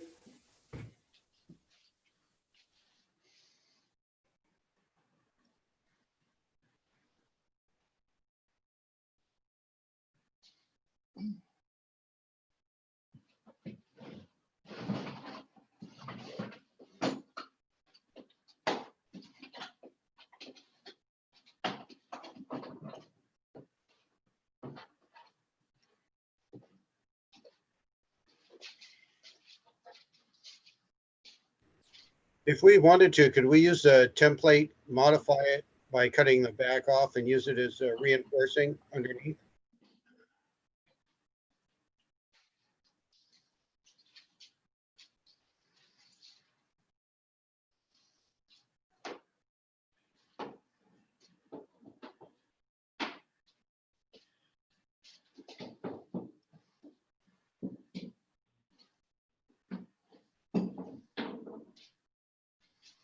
I heard that question. I wasn't sure if Joel heard it. Yeah, Joel heard it. Joel, Yep. can we use the template as reinforcing underneath if we want to, let's say, cut off one end of it? Would that help reinforce the area for the centerboard trunk? Yeah, absolutely. You're more than welcome. Yeah, basically you could lop that end off, bond it in underneath, and it would double that area up. It's going to give. I mean, it's going to add more bearing surface for that top. But we're also going to come back and hit it with a fillet as well. You just want to, if you're going to bond that in, make sure you get it well sanded, just so you've got something for it to stick to. Yeah, no worries there. I slipped with the router a little bit. The lock didn't hold on the plunge, so I got to clean it up a little. I figured that'd be a good way to back it up. Okay, yeah. I mean, it's not going to hurt anything. One thing you've got there, once you install that, the trunk with that it's coming through the deck with the epoxy and a fillet underneath, it's pretty strong. So if you add another layer, it'll just be even stronger.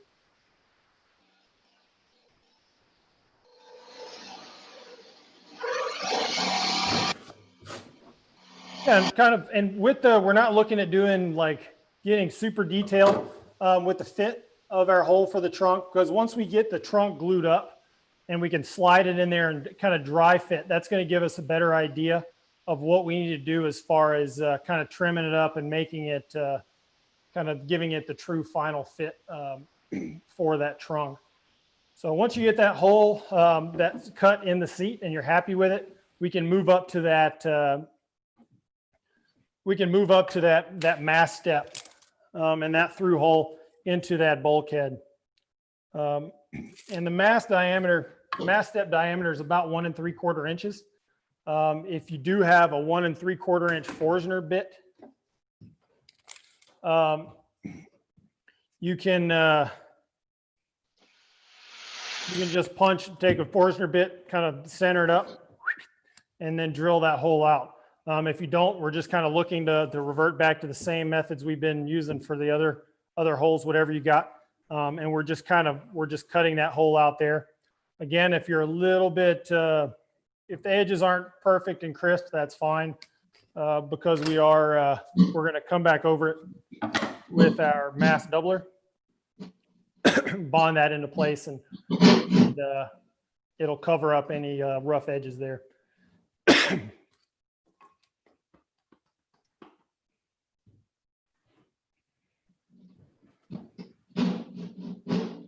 Mute myself and dive into making more noise.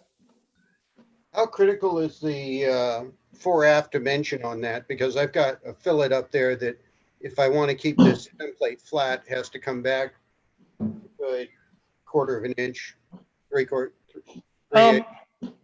It's not. I mean, it's not going to make too much of a difference forward and back. One thing I did, because I have the same thing, is I actually came in with just a sanding block and just kind of beveled that edge, put an angle on it just so it helped kind of take that slope and allow it to sit a little better. That's something you could do as well. Or yeah, if you back it up a little bit, it's really not going to change much.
Yeah, and with that, once you've kind of carved your hole for the mast step, it's mostly just getting your step and making sure that that fits down in the hole. Make sure it kind of clears the doubler hole as well, and you're just kind of playing around, making sure that fits in. What we're going to do today is probably install the doubler, and then we'll actually install the mast step tomorrow.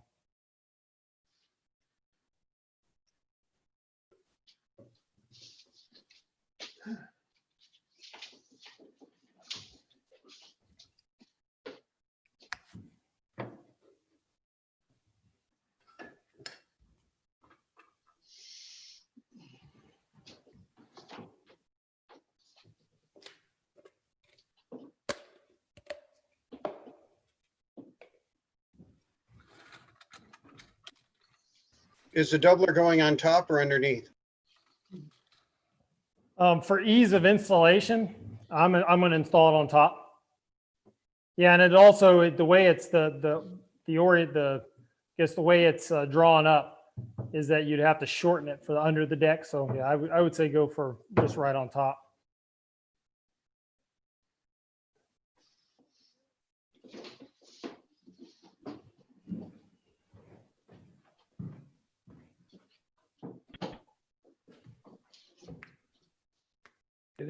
Question might be for Kate, but how soon is the recording of today's class going to be available? It should be available immediately after the class. I think it should stay uploaded to YouTube once at the conclusion of the class. Great. And that's also something I can check with Pete. And verify, but I do believe that it goes right to YouTube. Yeah, I may want to do some work later tonight and go back and watch it again. Okay. I've got an 1 3/4 Forstner bit. It's a little smaller than the hole. Is that 1 3/4, 1 7/8? Let's see. I guess I was measuring the outside diameter just of the tube that I have. And it's about 1 3/4. I mean, if it's oversized, because I think you're right on the fact that this is about 1 7/8. If you shoot the 1 7/8 hole, that's fine, because you're going to be able to go back in and put a nice fill with epoxy.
Yeah, Joel. Yep. So just to give you an update on our progress, we're as you know, we're a little slow because of this here puppy, but we've got the I just got the forward hatch hole cut out, and Okay. so maybe I skip the back hatch. I can do that maybe later tonight after the class or before tomorrow's class, and I just get straight on into the daggerboard trunk. Or do you think I should do that rear hole first? No, I mean, I think you're fine to, you can do that aft hatch later, if you want to. The daggerboard trunk, I mean, that's kind of the, getting that cut out. It's just going to get us set up for, kind of test fitting that tomorrow. Great. So then the next step is to find the center line along the entire forward seat, right? Yeah, you're looking for the center line here. One good orientation for center line is that dowel, that registration dowel from when we built the boat for the doubler.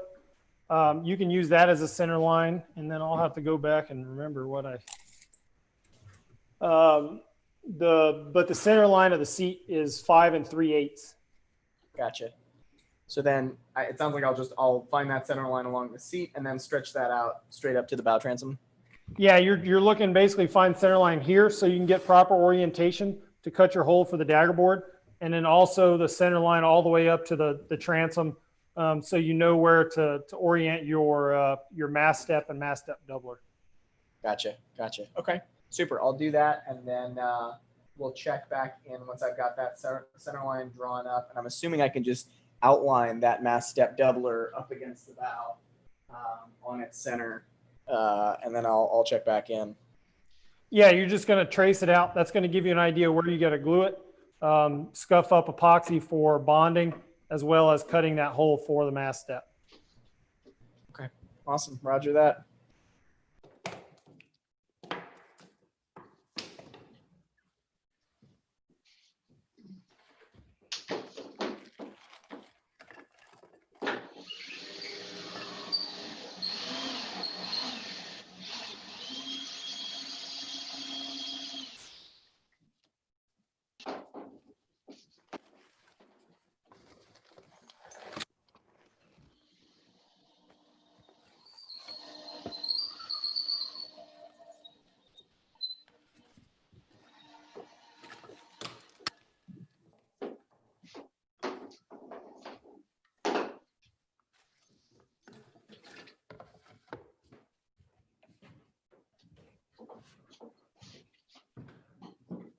I'm going to step away for about 3 minutes. I got to run and grab a drink of water really quick, and I'll be right back.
So Joel, Yep. the mass doubler hole is quite generous for the mast.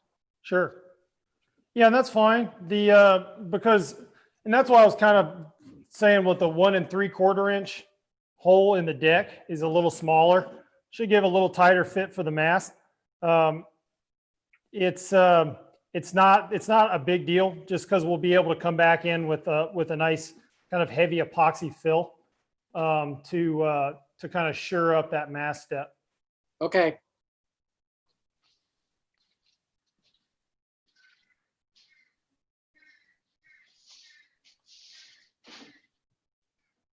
And one thing you could do as well, if you want that hole to be a little smaller when you cut it in the deck of the boat, when you trace that, do a kind of a heavy pencil line.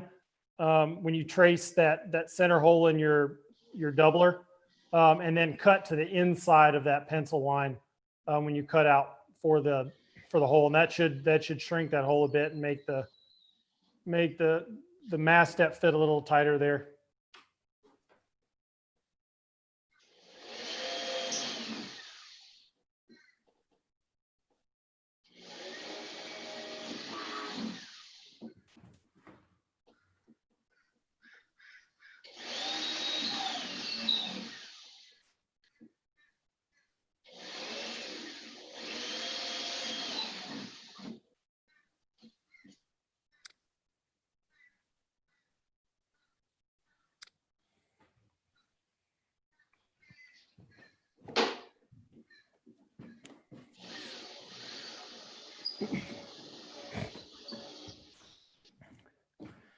And so the kind of the last hole that we have left to poke in our boat for today is going to be kind of is making the same hole that we made in the seat through the bottom of our boat.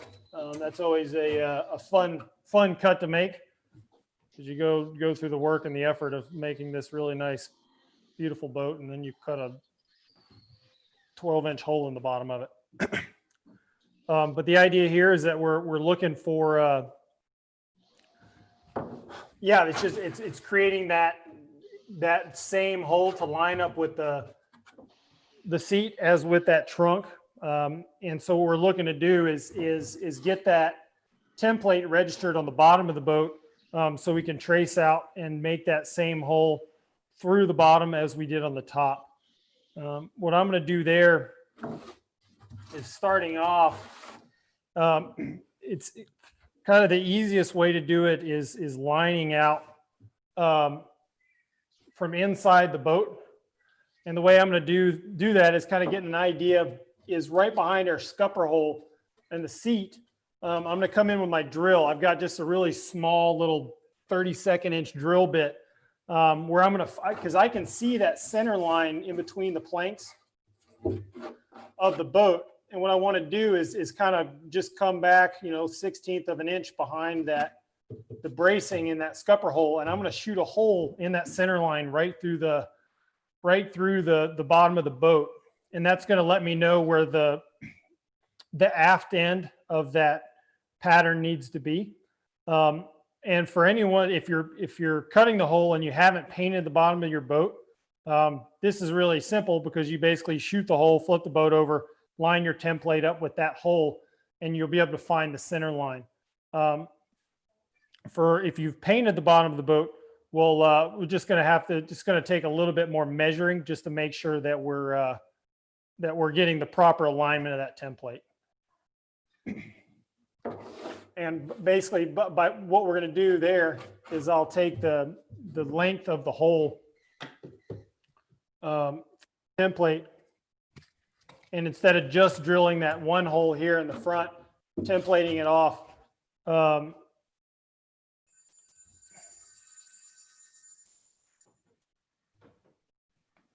Hello? Yep.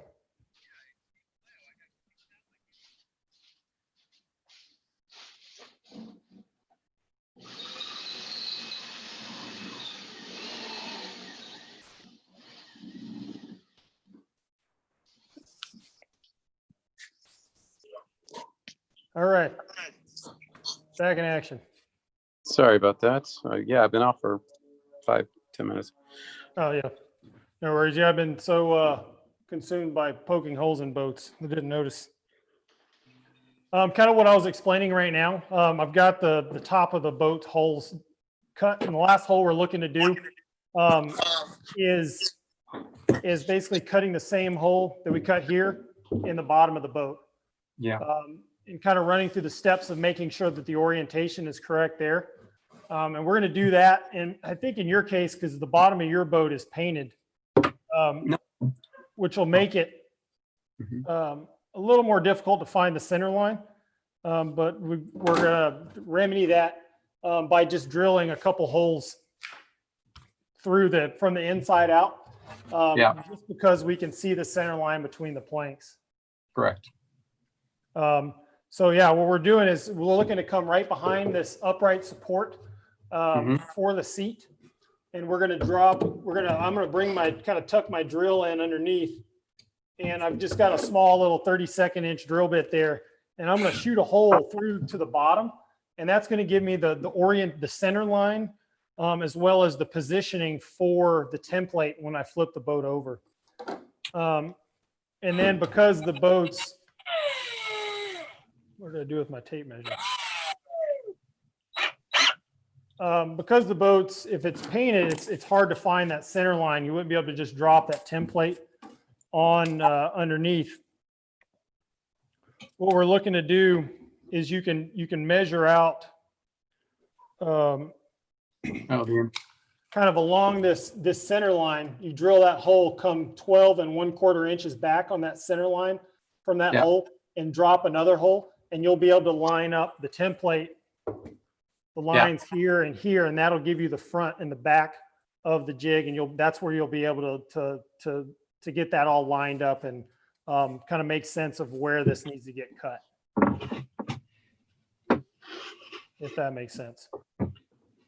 The only thing that's a little bit difficult is, the head of the drill has a certain thickness. So how do I get that hole right up against where that vertical part of the seat is? I would say what you could do, because again, if you're fore aft like a 1/8 of an inch, it's not going to change a lot. But just kind of think about the angle, and just understand that, because if you're coming in at a little bit of an angle, just bring that hole back. That way you're accounting for that. Okay. You're just accounting for that. More of that eyeball school of logic. I understand. All right, we can.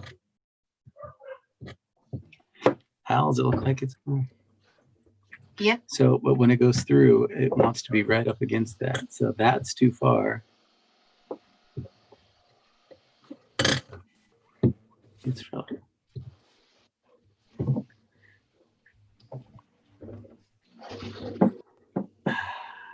Sure. Oops. Again, if you've got if the bottom of your boat is not painted, you can still see that center line. You're fine to just poke that one hole for the forward and back orientation, and then drop the template on, scribe it out, and cut a hole. And that's going to be best access from being flipped over. I just drilled a hole in the bottom of my boat. Okay.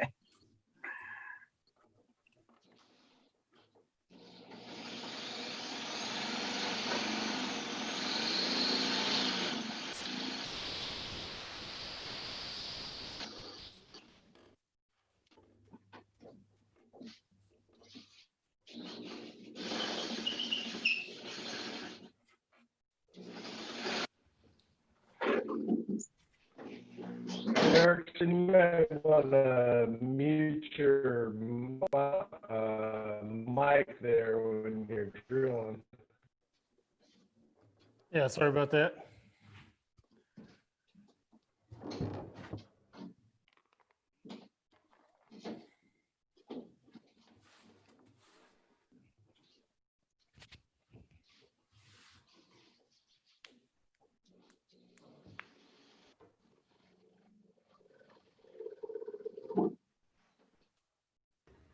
Joel, for future, if you want to make alignment easier, if you take the template and extend just a small etch line on either side at the bottom and top of the hole, Right. that'll give you an alignment for on the bottom, because you've got the pins coming through. If the boat's not painted, that gives you an alignment mark for the bottom as well.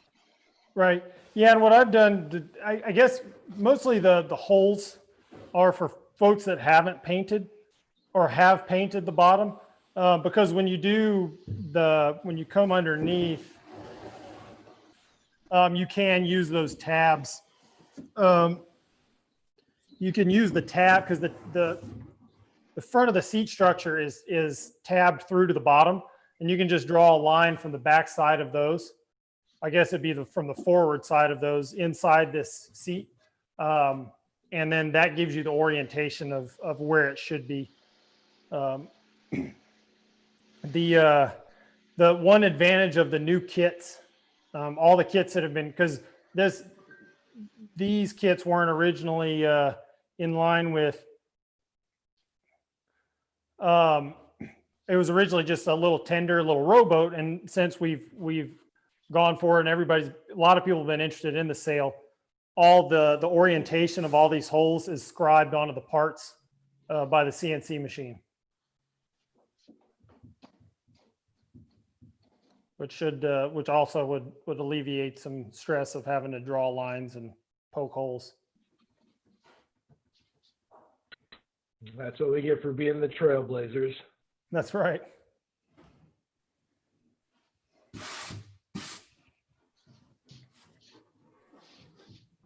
So I'm gonna go ahead and give her a flip.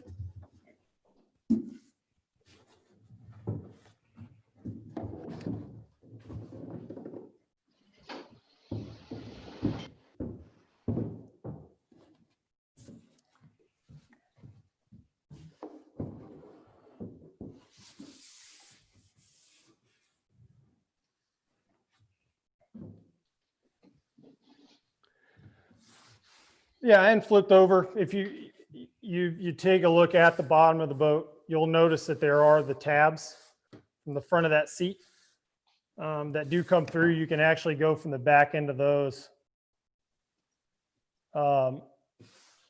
shoot a line across, and that's going to give you that same forward back positioning for you to come in with the template and knowing where to put that hole.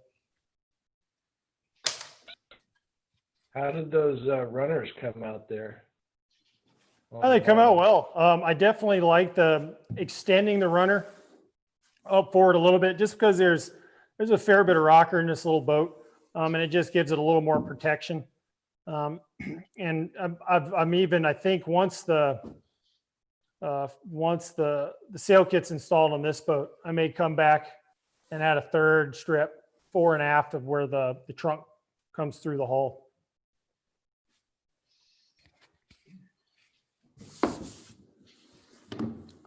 I'm going to go ahead and kind of take the orientation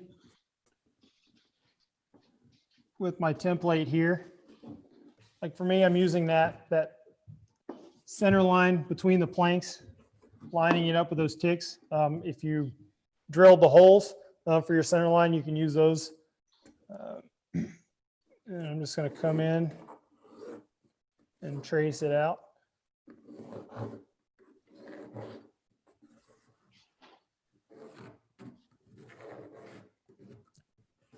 For this step too, if you're using a router and using the template as your guide, one thing that can kind of help hold this trunk template is hot melt glue will help hold that down pretty well. Or, you know, a kind of a heavier adhesive tape.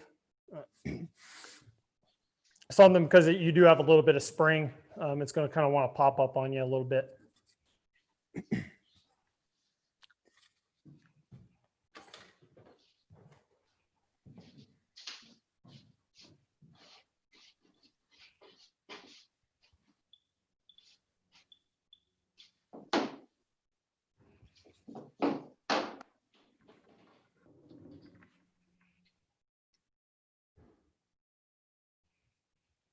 So there, I've got the orientation all lined out for my next set of holes and cuts. And then again, it's just like with the seat, we're just looking at and basically cutting that line is removing that piece of that bit of the bottom of the hull, and that's going to allow us that when we install our trunk, the trunk is about an inch long on each end.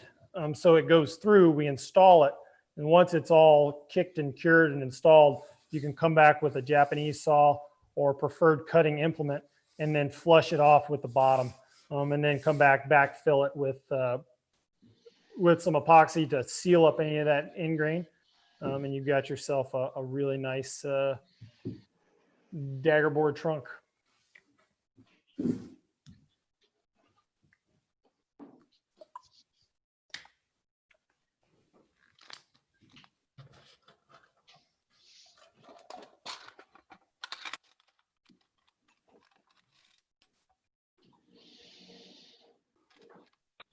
What wood did you end up using on the runners?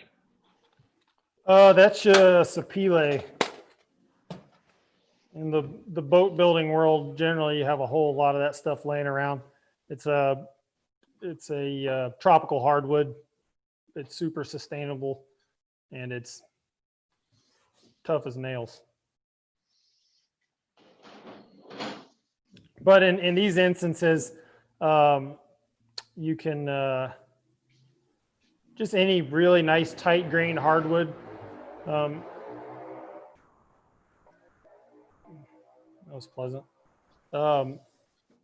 You can bond it in there. Just you're generally looking for something that glues well. The wood I would not use is any oak species because it tends to fight you a bit on the glue ups. But ash, hickory, any of your tropical hardwoods, sapele, Meranti, mahogany would do well. And they also sell some like fiberglass flashing that you could bond in. It's kind of but a nice hardwood should last for a while, especially with a good sealer coat of epoxy.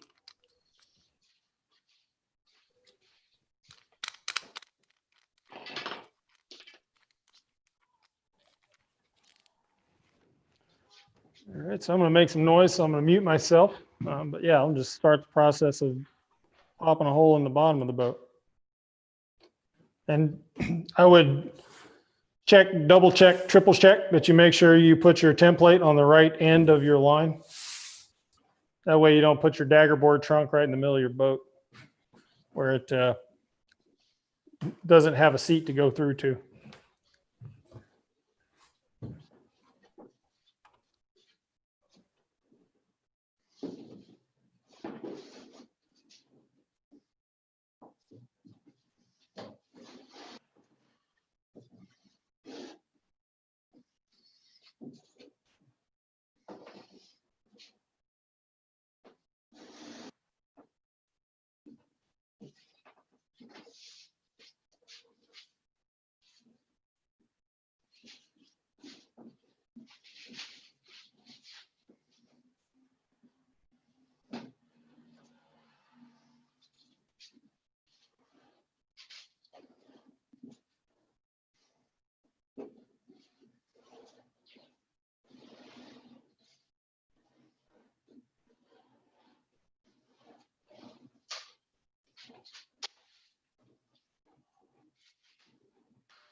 Hey, Joel, whenever you got a second.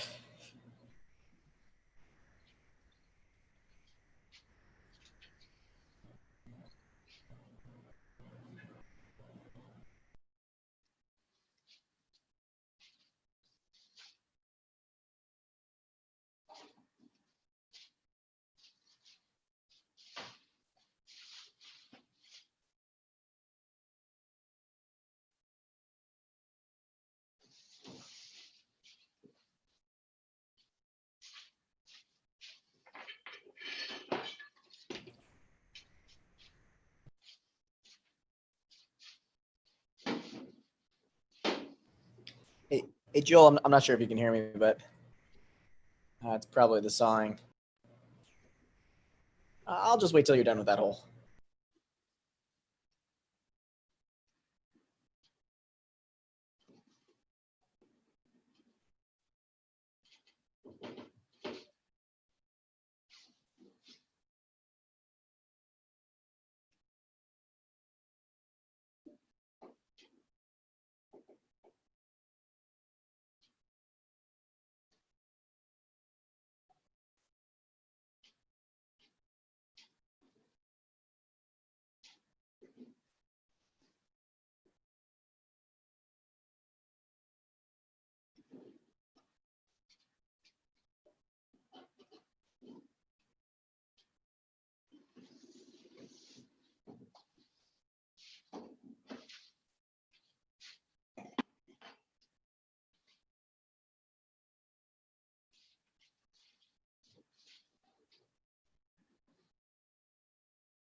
All right, I'm done making noise now. Hey, Joel, had a quick question for you. Sure. So again, sorry, we're moving at a bit of a slower pace. Shirley took the puppy out, so I've got a moment of clarity here. I've got the center line drawn up, and I've got my mast step and my trunk template out. I guess my question is, which one should I do first, and if you have any thoughts on how I should orient them? Yeah, so I'll let me flip the boat back over real quick. Got a new handle here, it makes it a little easier. Nice. I'm sure you've already gone through this, so sorry to make you repeat yourself. It's just the new rescue pup is a lot. Yeah, so I mean, as far as which hole to cut first, it doesn't matter. It's just kind of getting basically I took the mass doubler here, laid it out, decided that's where it fit. You want it to fit up against the transom. If it's not all the way flush, not the end of the world. I did come in and put a little bevel on that end, just so it fits over the fillet a little better. Yeah, and when I'm happy, I basically run and trace that to the inside, and then cut that hole out. And you can trace the line and then cut to the inside of your line, because as it's been pointed out, that the doubler itself is a bit big, has some room kind of slot for the with the mast step itself. So making this hole a little smaller, there's nothing wrong with that. But yeah, once you've drawn that out, you can cut there. And then it's once you've got your center line, you've got your indexes on each end of the template, where it shows the center line of the template. It's lining this up there, and then striking the hole. This the I guess it's the aft end of the template. That edge, the hole, is going to be 3 1/4 inch from the nose of the seat. Is where you want to kind of drill your first hole, and then work your way around. I started out, laid the template because it does have a radius there. Use a 1/4 inch drill bit at each quarter. Drilled a few extras and then came through and cut the hole with my saw. Gotcha. And then for the mass step hole, how, I guess if I'm lining it up there, I was measuring it. It looks like it's 4 5/16 wide. How important is it that it be like exactly centered, or is it just like kind of eyeballing it is good enough? Well, so yeah, I mean, because did you take your center line all the way up? All the way up, yeah, all the way up. Yeah. So once you're there, I mean, yeah, it's just kind of. Yeah, I mean, I would just kind of start in I trace this and then kind of, I'll just, use that and punch the hole through where you trace. Okay. Or line up. And if you got, because you said you may pick up a 1 3/4 Forstner. I do have one of those, yeah. Yeah, you should be able to, just line it up in the center and punch a hole. I don't know about Forstner. It's a hole saw. I don't know if that's the same thing, but it's just, That works too. It definitely works slow when you go through, like almost painfully slow, because those tend to tear out a little bit on the bottom end. Yeah. The suggestion from the folks at the hardware store was to start it up top, and then once I've got this hole through, goose it a little bit from the bottom to make it a little cleaner through the punch through. But I don't know. We'll see if I can get the drill into that box. I would just work slow. Trying to get your drill into that inside of that bulkhead would be an adventure in itself. Yeah, I figured. And if you have some tear out, it's not the end of the world. Go back in there, dab a little epoxy. We're putting this doubler on there. We're going to shove some epoxy down in the gap too. Yeah. Not going to be anything you have to worry about if you get a little tear out.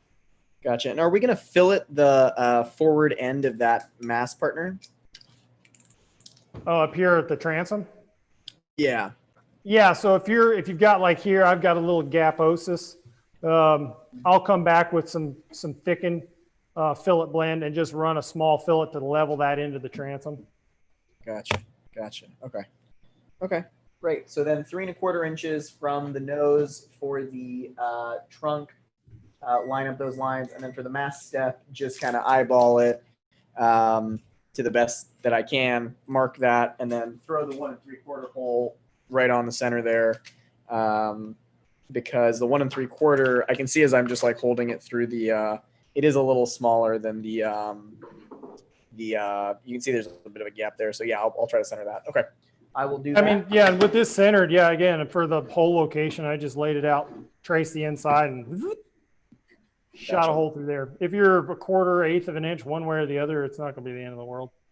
Super, awesome. Okay, will do. I'm on it. All righty.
After we have the hole in the bottom, we flip it back over.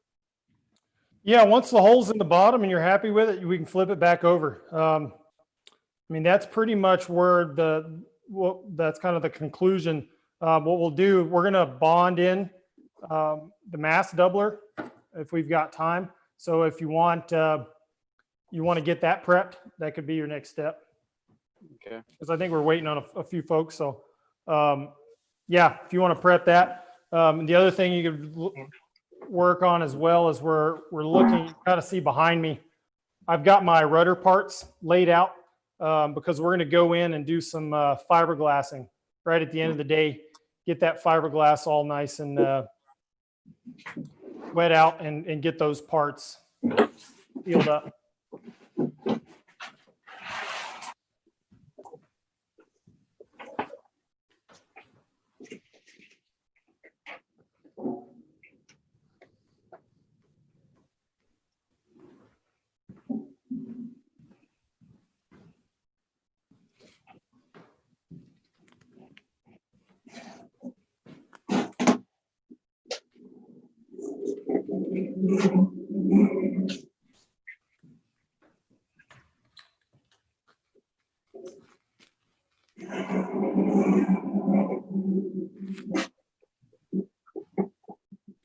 And with the dagger board, the trunk holes, it doesn't have to be, you don't have to do a lot of kind of finishing up, touch up on those, because when we go to fit them tomorrow, we'll have a better idea where it needs to be trimmed and where it needs to be prettied up to get that fit right.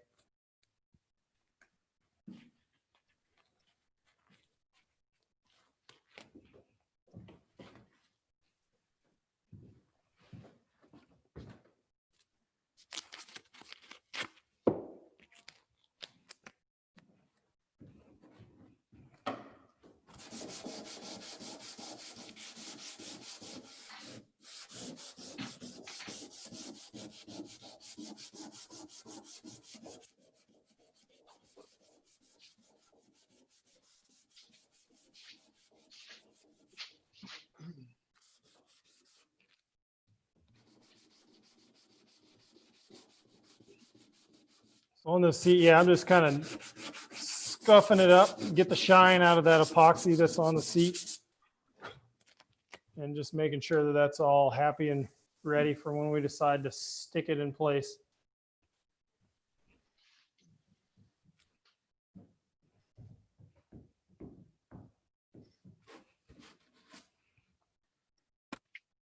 So Joel, were we going to do anything to deal with kind of the filleting that caused a little bit of a radius there up against the bow? Yeah, so I went in and I just took a little block plane and cut a bevel. Okay, that's fine. I don't know if you can see how well you can see that. Yeah. To kind of knife that edge around that, just so it takes that little radius a little better. The other thing that you can do as well is you can get it bonded in. When we're installing the mass step, you can come back and run just a small little fillet to fill any cracks that are left and just make it look nice. Okay, thanks.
Yeah, and I'll just give it another minute or so, but anyone kind of waiting, we can do is we're going to go ahead and lay out all of our what I've got kind of on the side here is my rudder parts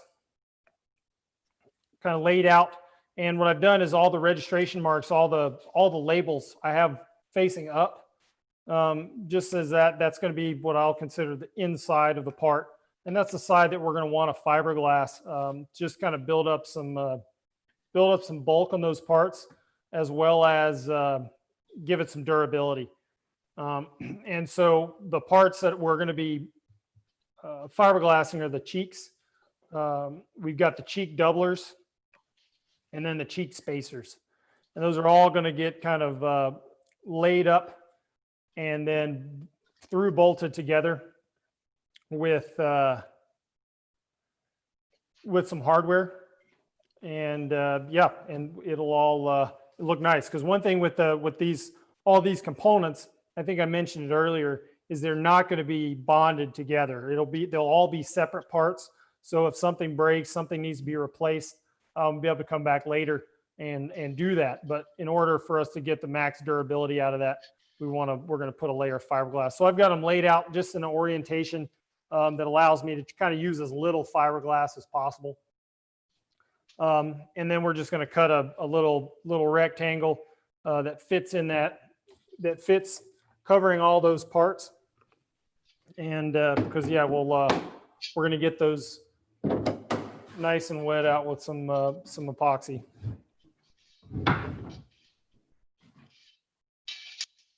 Around the whole. So Joel, you said have the the names facing up.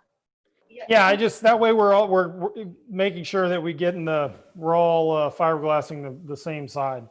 Okay. Yeah, and it's just because it's the inside of those parts that we want fiberglass. And one thing we're going to do as well with those etched registrations and with the holes, it may be a little furry, a little quick shot of sandpaper to knock those down. We'll get rid of any little splinters that may want to hold up our fiberglass when we go to do the wet out.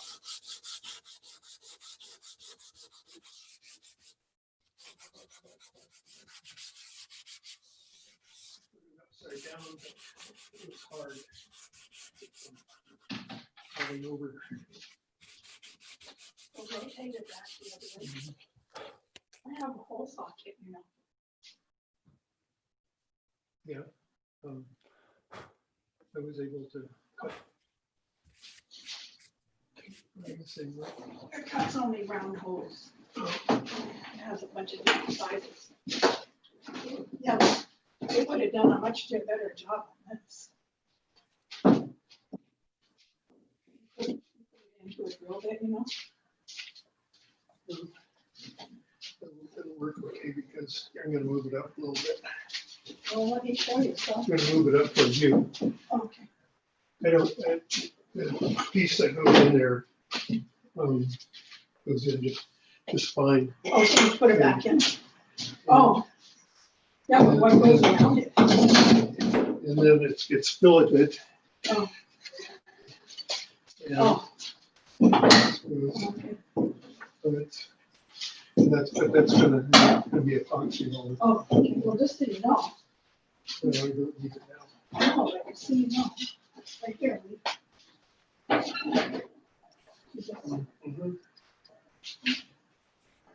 It's just quite a bit in our house. We would need that big hole. Oh, yeah.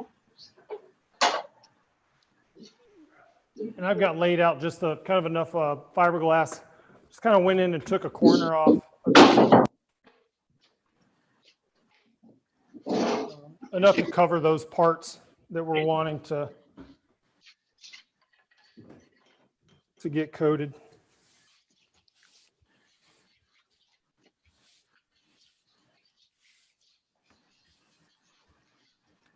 And when you're laying the parts out and getting ready to laminate that glass on there, you do want to make sure that they're not touching, just so you're not bonding two pieces together. That will take some creativity tomorrow to get them apart.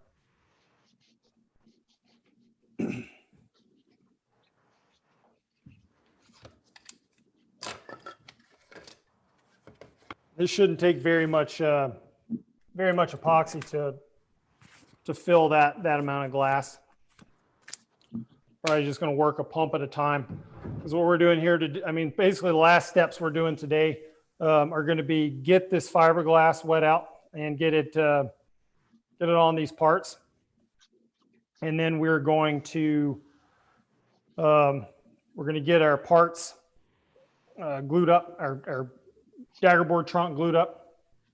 And then hopefully we have just a little epoxy left, and we'll bond in that mass doubler.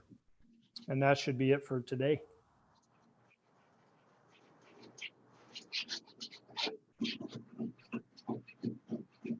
I'm sorry, I'm like 5 minutes behind here. So I've started to lay out all my pieces. Where are we? Sorry. Oh, we're not, no,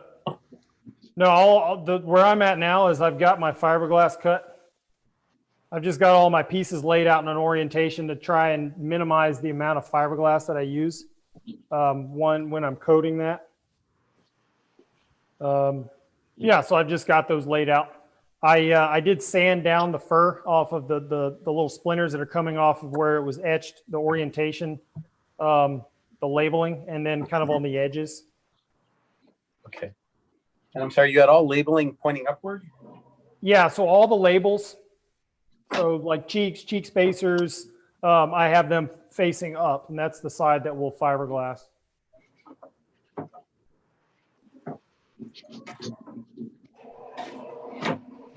And then my piece of fiberglass came out to, it's like about 18 inches by 22 inches.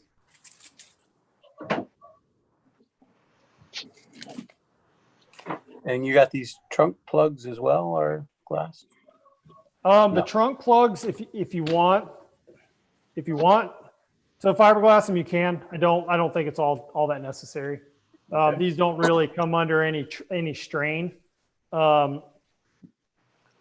Just because this will get bonded to this part, and it's basically there to keep water from splashing on your butt if you're rowing it.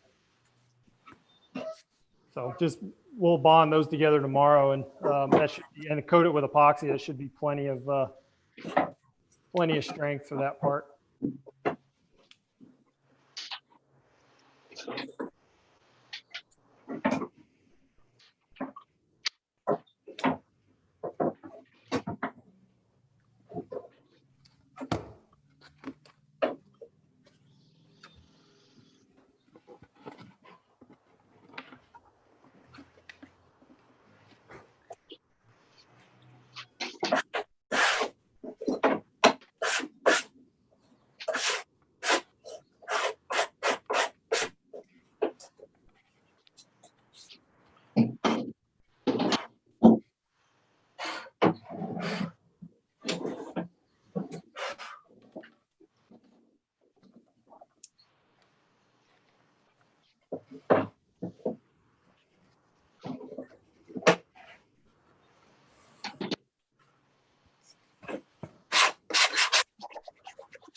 Yeah, then with those parts, I'll lay this fiberglass back down.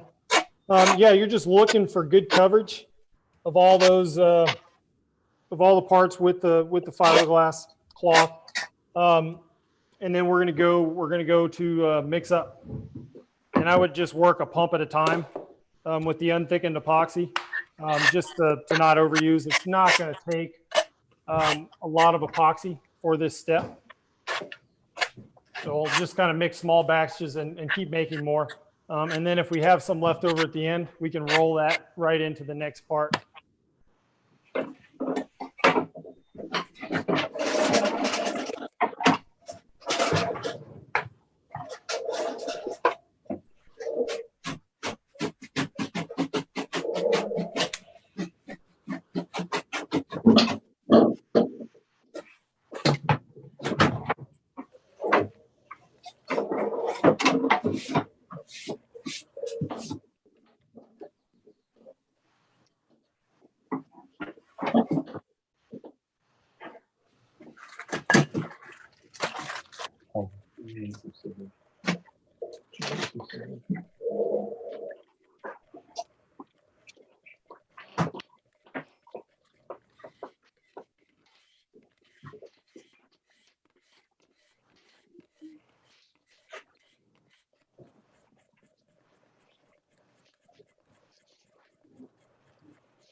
So you're laying one sheet over all of them. Is the spacing that important? Just kind of an inch apart from each piece, or? Yeah, I mean, you're just looking to have space between the parts. I mean, some of my parts are, I mean, I'd say a 1/4 inch apart. You just don't want the wood touching wood, because if you get the epoxy kind of gets in that gap where they're touching, it'll be hard to get apart. Generally, yeah, but if you've got, I mean, if you've got daylight between the two, it's enough space.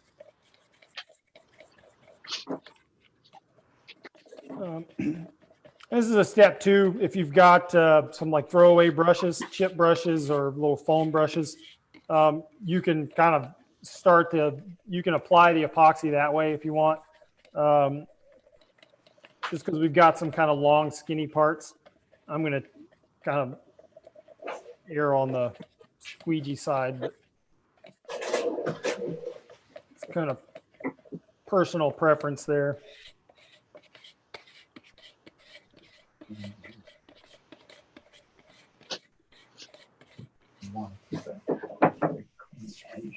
And I'll start with the big parts and work down.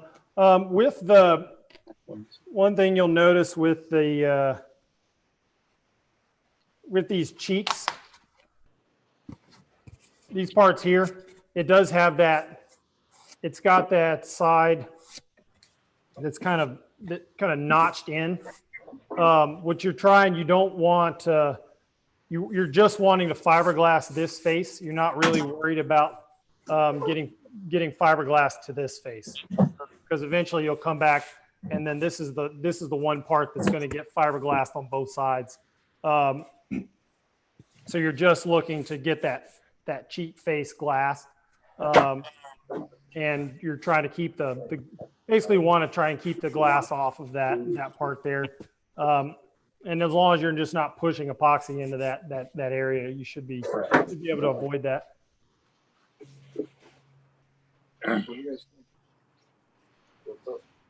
What are we doing? Yeah. We got a hole in it. Now we got to build the trunk to go down the middle of it, and then we got to have the center board goes on it. Rudders. Oh, you got the sailor kit. I thought we agreed on that. Really? Yes, we agreed to get it. We bought it that night. But I said no. Are your arms okay? You're bruised.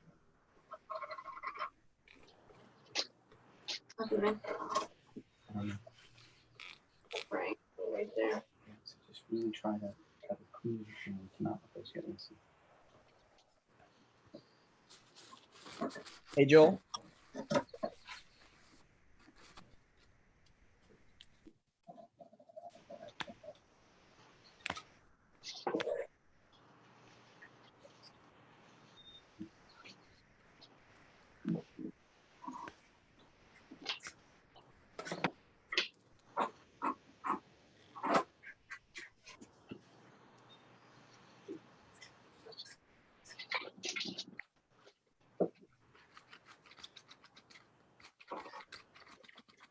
Around.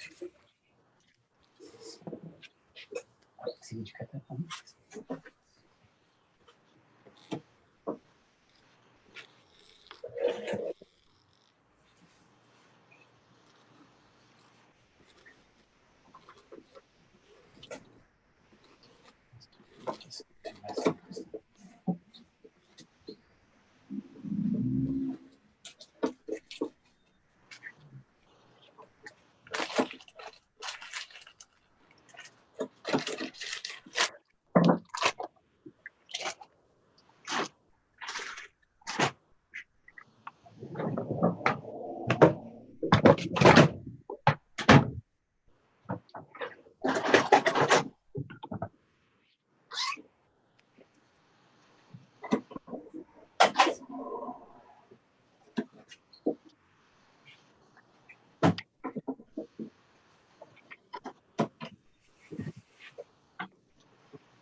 Joel, how many pumps of epoxy did you use?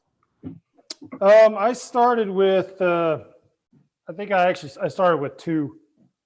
Okay, And Very that messy. seems to be like it's going to be more than plenty. okay, thanks. Because yeah, and 2, if you've got some left over, we'll be able to thicken that up and use it for another application.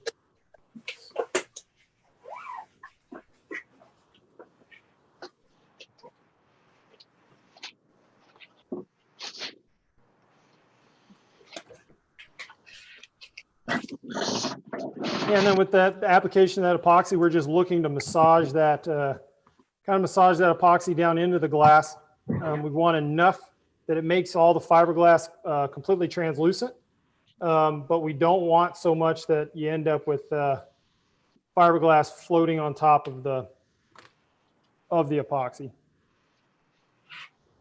Joel, do you have something down on your countertop there so it doesn't stick to the countertop?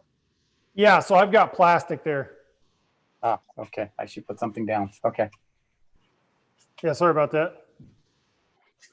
Probably been good to have mentioned that. Yeah, you definitely, if you're when you're applying this epoxy on a surface, the way we are, you definitely want to do it on a surface that epoxy doesn't necessarily like to stick to. So like a wax paper or what? Yeah, wax paper works well. Parchment paper will work. If you got a tarp or plastic, anything like that will work just fine.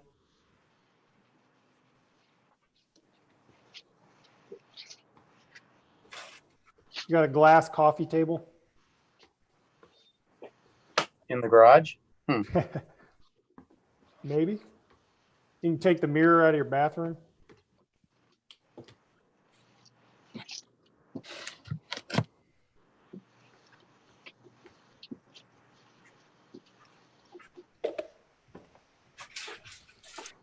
Yeah, especially if you're working with those faster setting epoxy systems, you want to, work in small batches. Just kind of keep mixing as you need it. Just don't want it to start kicking off on you in the middle of the glassing process, and you end up with trying to work in a gelled epoxy.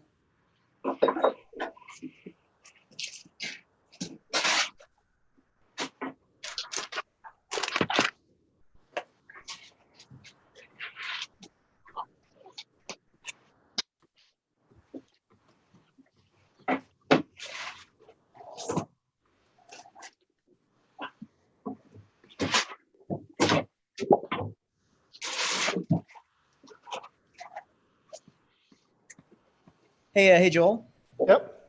So the still working on the holes. I think what we're gonna probably do is just mark out all the holes today, and then tomorrow morning for class, we'll be able to actually cut them out. The one thing I wanted to make sure we did tonight was the fiberglass work you're doing right now. That's basically is that just every other piece that we haven't worked with yet, other than trunk sides and the trunk ends, which look like they already have a little bit of fiberglass on them?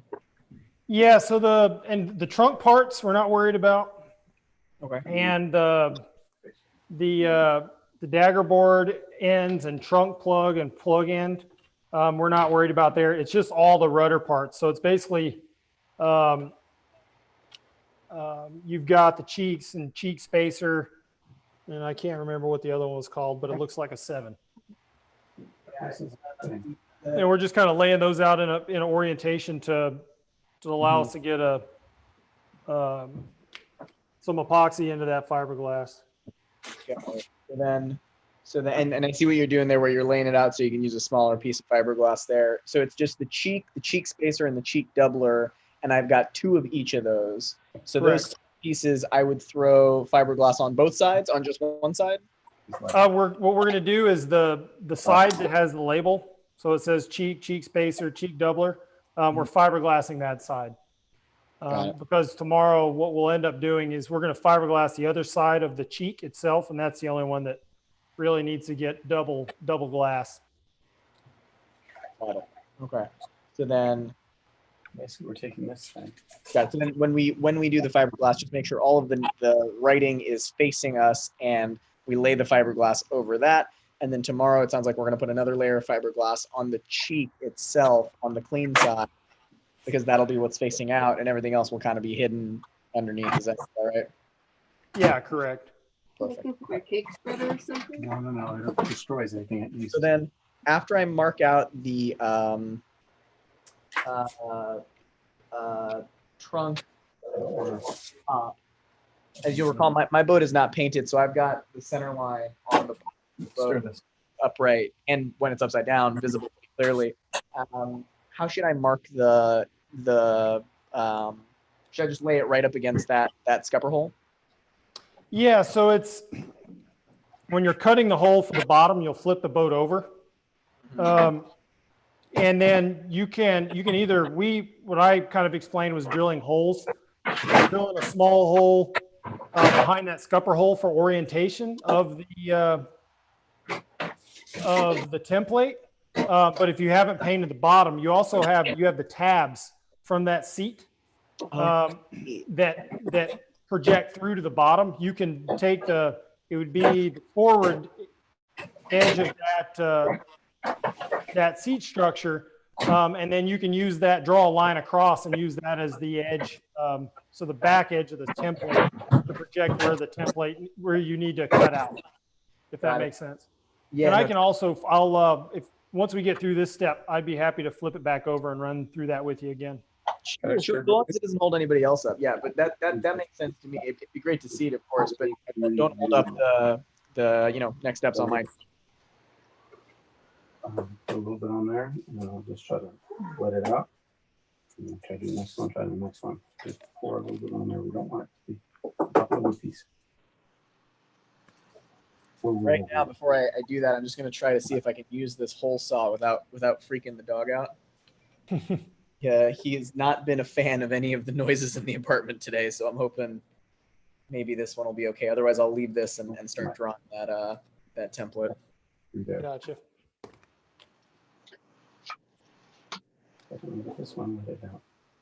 That's too much on there. Way too much. This is be enough to soak through it. All this extra wasted.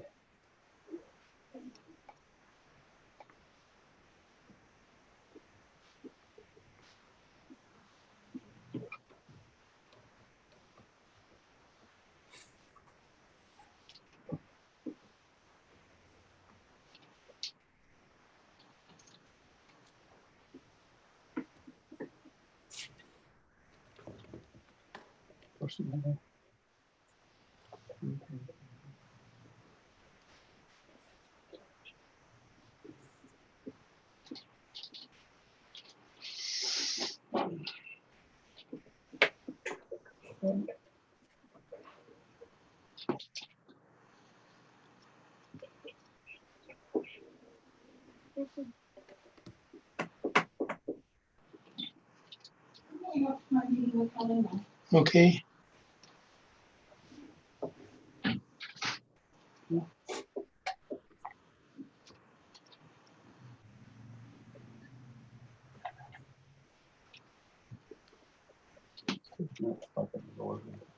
And for these parts too, if you go a little bit heavy on the epoxy, you've got a few little pools and stuff. It's not, I mean, it's not really that big of a deal if you do go a little heavy on the fill for these. They are going to get buried, and the amount of torque that's going to get put on these parts is fairly minimal, especially for since they're going to be buried inside the part. But you're just looking for a nice consistent surface. And generally speaking, when we're fiberglassing too, you want to come back and do a fill coat. But because this is not the visual side, you'll never see these parts. It's going to go on the inside once it's all assembled. Just wetting the fiberglass out, getting it laminated on there good. Just that single coat is more than ample, enough protection for the wood, as well as enough to give it the structure that it needs to kind of hold up over through its life of use and abuse.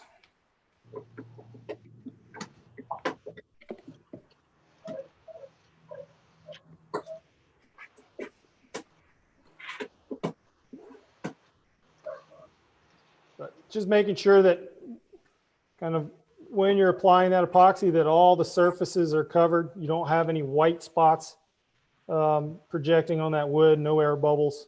I think it's inevitable that you come back the next day and there is at least one little bubble, but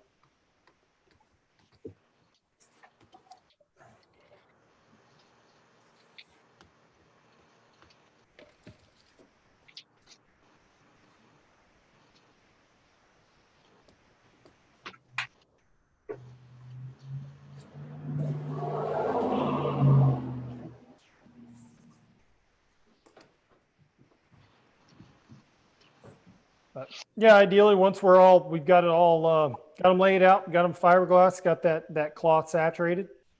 Just work that epoxy out, and we're happy with it. The next step is if you've got extra epoxy, you can throw some mix, some thickener in there, some of your wood flour, because we're going to want to get that mass step down. And then we're going to clamp up that dagger board trunk, and we're going to call it a day.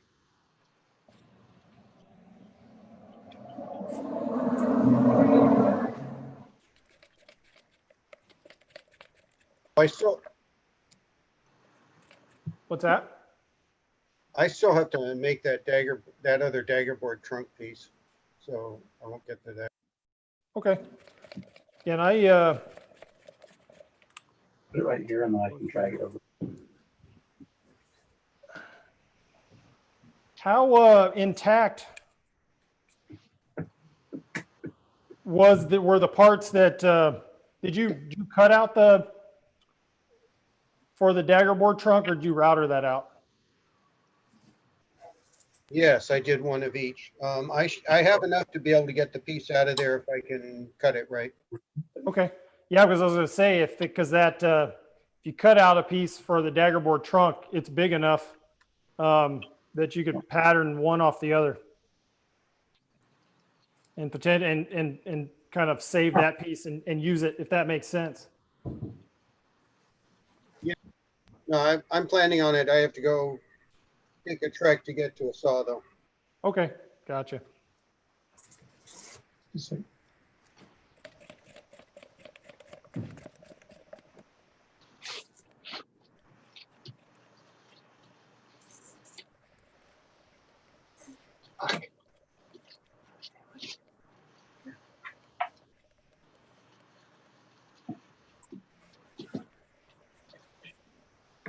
Yeah, right now I'm just mixing up another pump, and I'm going to go for a more of a fillet blend for adhesive. That kind of creamy peanut butter, something that'll hold up on either hold up on itself or close to it. And then we're going to use that to bond our mass doubler to that deck, as well as run a bead on each end of the dagger board trunk, which is going to give us an opportunity to get it clamped up and bonded together.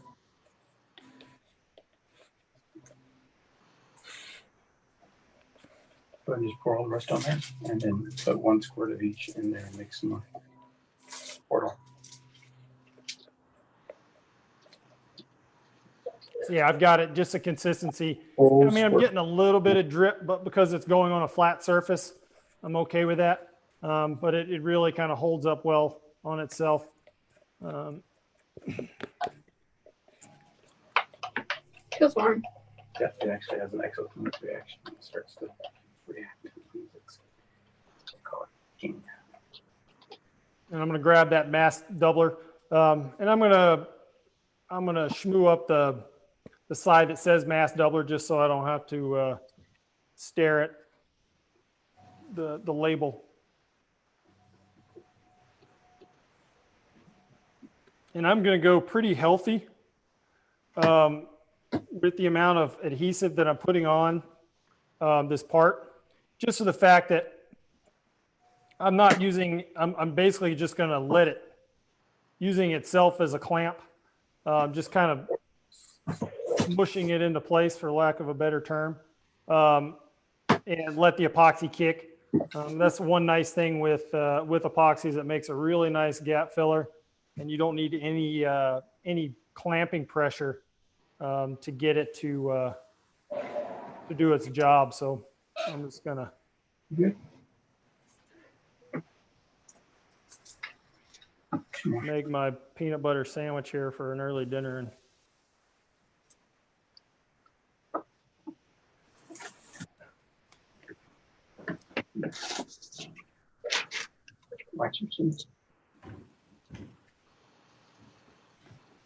I've still got that outline in place for the orientation of this part. And I'm just going to lay it in and kind of just push it down into place. And kind of what squeeze out I do have, just coming back, kind of running a quick little finger fillet. Because what I'll probably end up doing is once all this is kicked off, I'll come back and work that edge down just to kind of soften it so it transitions well into the deck of the boat. This is also a fine opportunity if you want to run a little quick fillet here to fill any gap that may have formed. You're good, but yeah, it's just kind of keeping an eye on it, making sure it's not going on a walk. If it's happy in place, if it is moving around on you, you could induce a little bit of weight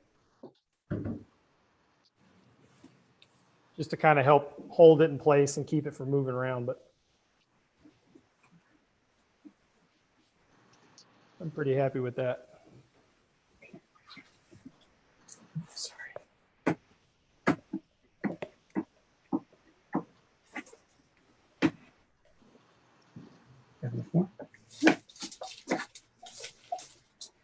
Watch your sleeve.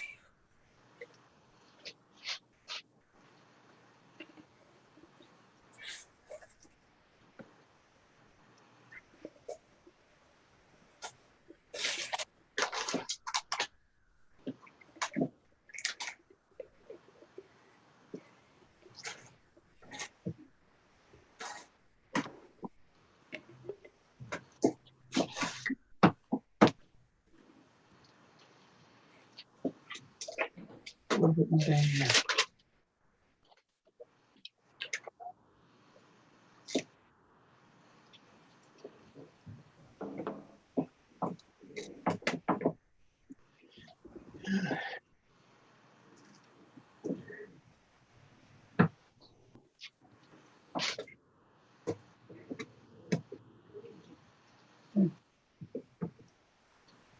Let's follow the try. Okay, you just started that one, right? Yeah. How much is it? Do another one. Yeah. And oh, we needed to do a tiny bit of.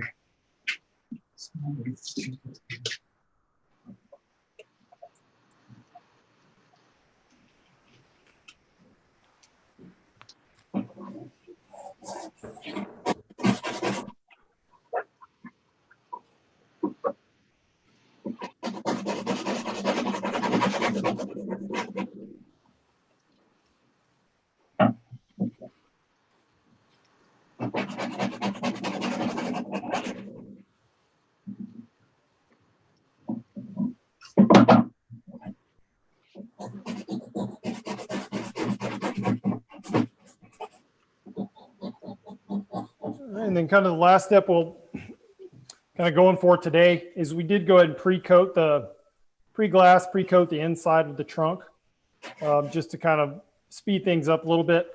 It was just a real quick job of looking at those parts and kind of cleaning up those edges. But what we're looking at is if there's any epoxy that may have dripped down in that recessed edge on the trunk sides, where it says trunk side on that glass side is, and we're just kind of looking to kind of do a quick stuff of any glass on those edges.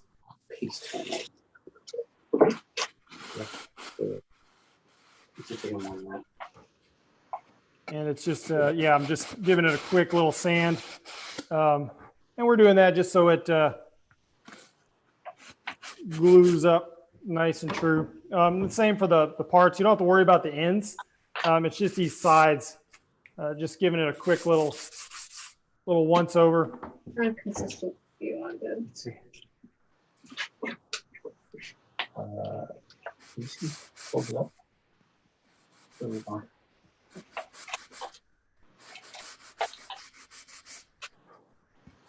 Okay. Stir it all really strong.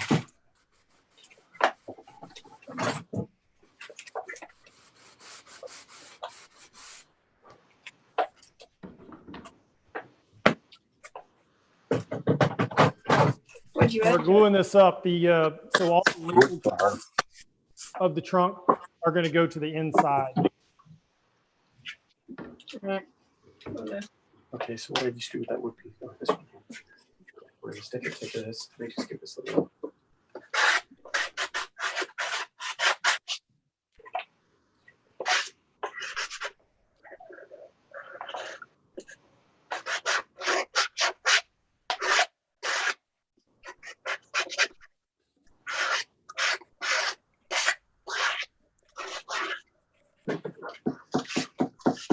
I didn't have any leftover epoxy, so I'm going to mix up one more quick little batch.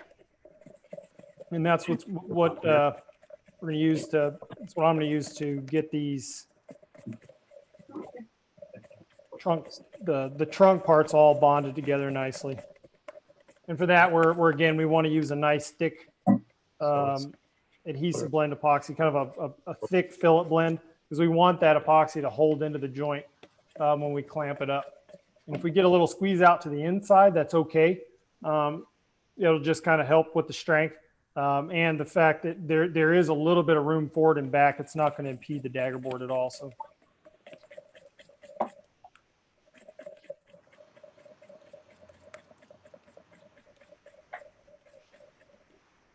Joe, were you able to clamp the mass doubler, or did you put something heavy on it? Yeah, so the mass doubler, I'm not worried about clamping it. I just put enough epoxy under there that I could just kind of into place. Again, very technical in the terminology. And then I ended up just kind of leaning my drill on it to keep it from sliding down. Yeah, because there I put enough epoxy that it would, when I just kind of press it into place, it kind of squeezes out and pretty well stays where I want it to. If you have like a C style clamp, you can probably thread it into the opening. So I've got the C clamp or an F clamp. You may be able to, this one's too big. To get the end into that hole and run one clamp kind of right in the middle. Oh,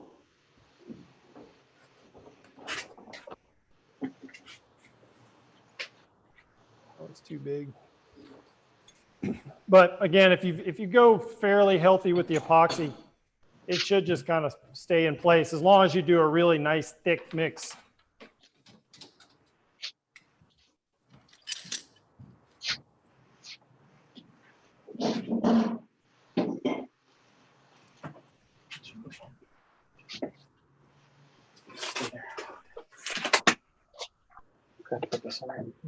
I'll go there.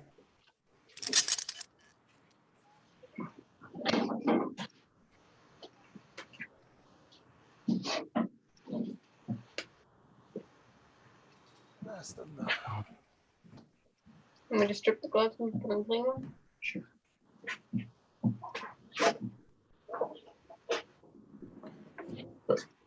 Yeah, I was able to find a little C clamp.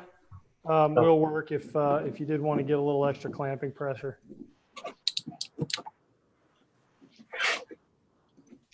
And you may be able to sneak a spring clamp in there as well. Try that. Exhaust all options. And the C clamp just kind of wants to drag it. Is it worth spring clamp just wants to drag it. Is it worth noting that it should be a little forward of the other hole? Because when you put your mast in, the mast support in, it's going to be angled. Right, and I think too that there's enough, kind of enough size play in that the doubler part that we should still be able to make it work. But yeah, ideally, kind of shape wise, is the mast is going to come up because it's coming through at an angle. If you want to make that the doubler hole a little forward of the deck hole. I'm gonna try to put it in the center.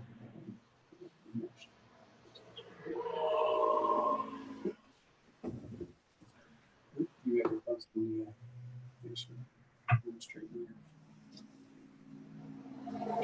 your side of the thing, make sure it's that's good.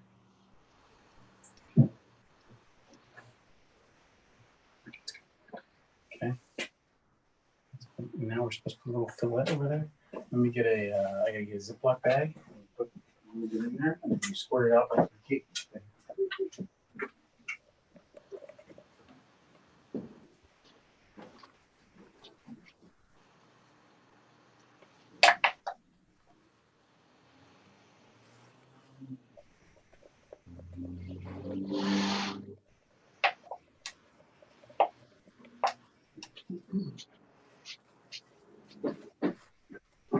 Okay, fill up this bag with all that stuff if you can. I'm gonna put the gloves on.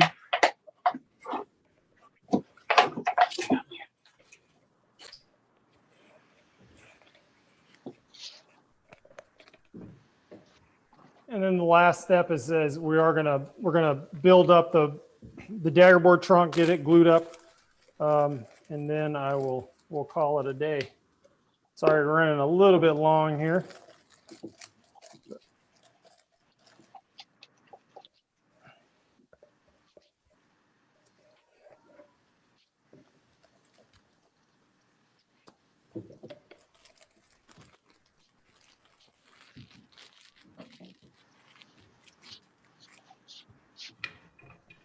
So I've got my thickening that I had left over from attaching that mast doubler. I went ahead and bagged it up. And I did this just so I can kind of do a good job of metering out how much epoxy that I'm putting on these trunk sides for gluing those up. So I've got you can see where that trunk side where it steps down. That's where that's where the trunk ends are going to kind of set in and allow for it to kind of make that more square box. And what we're looking to do is I'm taking the epoxy that I bagged, cut a little hole in that corner, and then I'm just going to run a bead right up into that corner. And this doesn't have to be a lot of epoxy. I'm trying to think of a reference on size of that bead. It takes up about half of that step down. And I don't know how well you can see that there. It's just basically kind of filling that corner and getting a good amount of epoxy. And we're doing that for both sides, for both parts.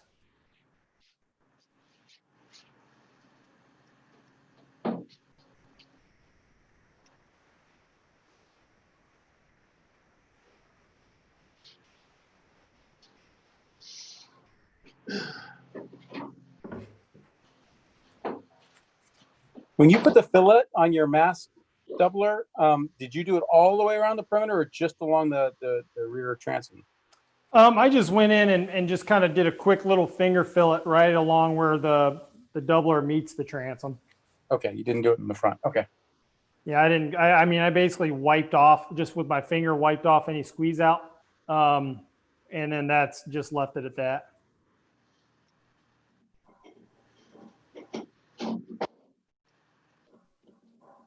My epoxy is getting quite warm, so.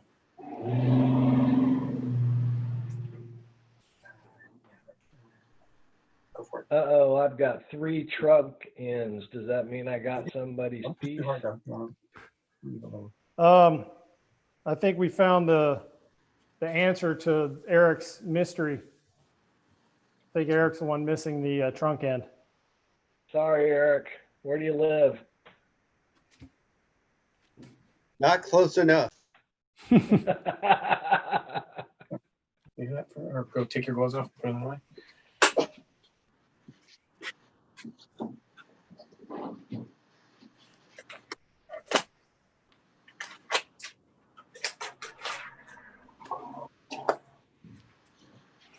Yeah, and so it's with all the labels, so trunk side and then trunk end is going to kind of go to the inside. There's not a one real great way of assembling this. If you've got two sets of hands, it can definitely help. But I've made mine thick enough where I can kind of pot the ends into one side.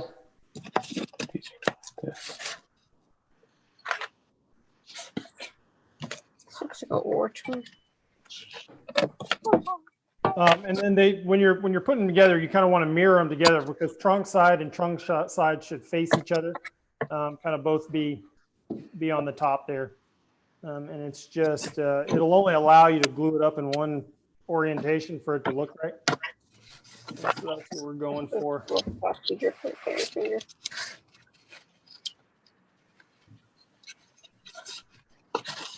And you're looking for a fair bit of squeeze out, maybe a little messy, but that's better than too much squeeze out is better than not enough. I don't know how we're going to clamp these things. So I'm sorry, I'm just now catching up to this. I see what you're doing. You ran a bead of epoxy in between there, and that's it? Yeah, so it's running a bead of epoxy in each one of those kind of where it steps down. Run a bead in all four of those corners, and then laying the trunk ends into place. And then, yeah, basically creating the shape of that daggerboard trunk. And are we going to just leave this clamp to dry overnight kind of thing? Or are you actually going to slot it in now?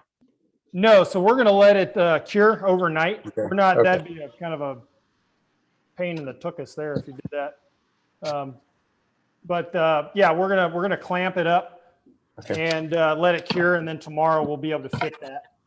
Because we're gonna fit it tomorrow and then actually pull it out and fiberglass it. Oh, okay. All right, so I'm gonna put the gloves back on, and then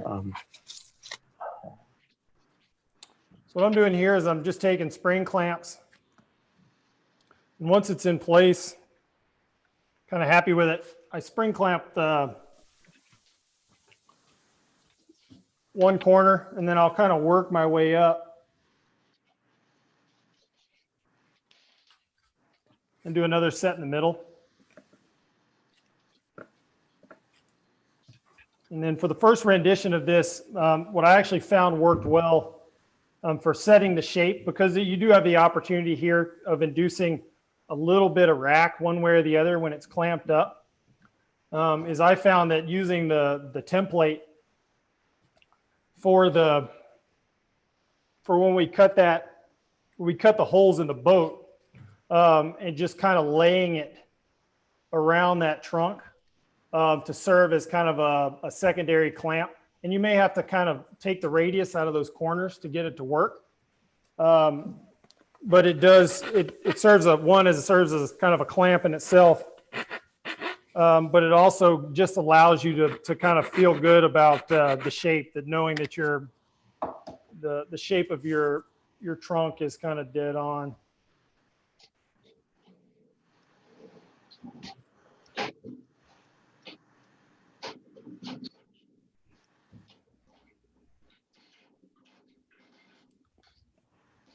And when I do that too, is I'll just put it kind of right at the end, for just to get that orientation. And what that does, it really does a good job of just telling me that the shape is on and that it's going to fit nice.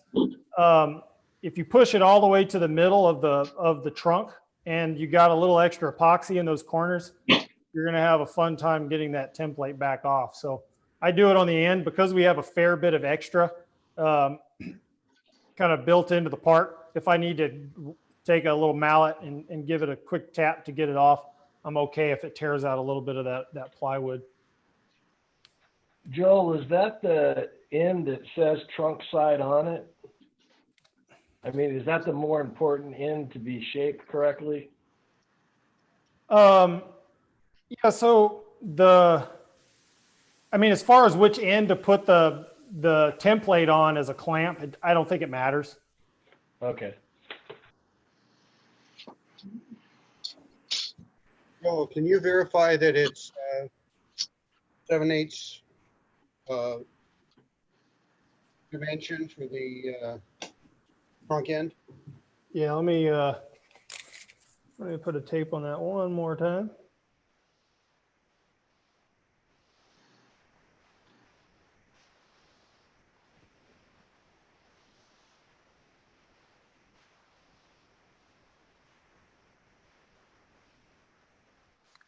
Yep, 7/8. It may be a pencil line over 7/8, but there again, there's some room for that dagger board. But so I mean, 7/8 a good should be a good number for you.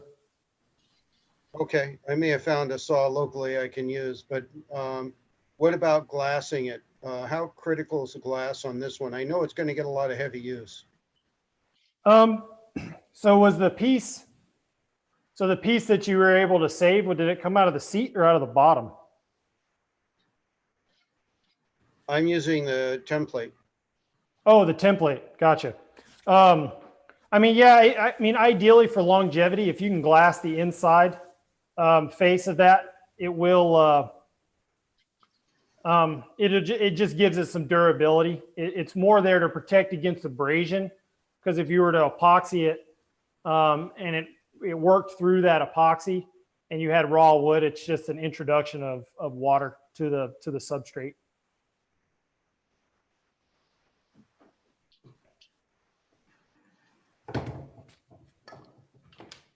But no, what I was thinking, if you had the piece, like for myself, I have the piece that I cut out of the bottom of the boat once I ran the template. I wasn't sure if you had that piece, it was big enough to get the end cap out of, and it was the benefit there that it being already fiberglassed on both sides.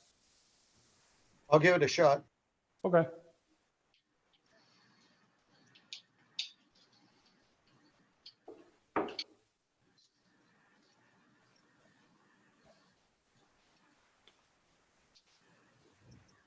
Eric, Joel? I live in Squim. Are you a long way away from there? What's that? I was saying to Eric that I live in Squim with the extra part. I don't know if he's far away from me. Only about 1,000 miles. Oh, Hey, we could, Joel, if we both drove, we could probably make it. Joel, I'm going to say goodbye for today because my battery is down to 2%. It's going to bump me off any minute, but I'll be back tomorrow. And thank you so much. Thanks. Yeah, thanks for joining in, and we'll see you tomorrow. Okay.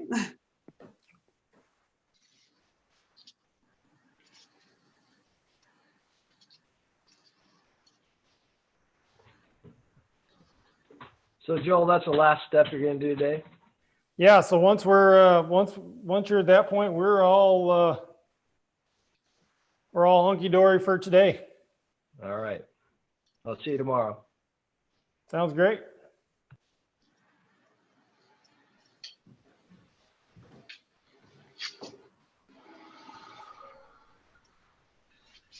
Hey Joel, just before you're planning to wrap up, if I could just follow up with you on what I should make sure I try to knock out before we start tomorrow. We're trailing again, but hopeful to catch up before we start our session tomorrow. Okay. No, I can definitely hang out and be around for a good bit. I know we still got other folks working too, so any questions you got, shoot them at me. Yeah, I mean, I think I've marked the mast step and that looks good. I've cut that hole out. I was able to do that. I've marked out the trunk, the top trunk hole. I marked it out, and I'm actually pretty happy with how that template landed. I'm drilling the 1/4 inch holes at the corners right now, after I do that, I think the keyhole saw is a little much for the pup, so I might have to do that tomorrow while he's on a walk. Okay. But the in terms of marking the template for the bottom, because I haven't painted, I can't use the actual template while the boat is upright because there's that extra beyond the hole. So because Sure. and that to sit right up against the scupper. So I'll flip it over. I'll use the tabs. I think that's probably the best way to do it. Just use the tabs, align those with the inside of the template where the actual hole is, and then center it as I would otherwise, mark it out, and do the same thing that I did to cut, or treat it the same way that I would the top, drill the 1/4 inch holes and then cut it out. So far, does that sound all right? You'll cut that hole the same way. I'll flip the boat over real quick and just kind of reinforce. I'm thinking more so just reinforce what you just said. I don't, everything you said sounded good. Step move on you or anything. What's that? I don't want to make your mast step walk on you or anything. Oh, I've got it clamped down. Oh, you clamped it. Oh, okay. No, I went in and just kind of showed that if you do have a small C clamp, it is possible. Gotcha. That's great.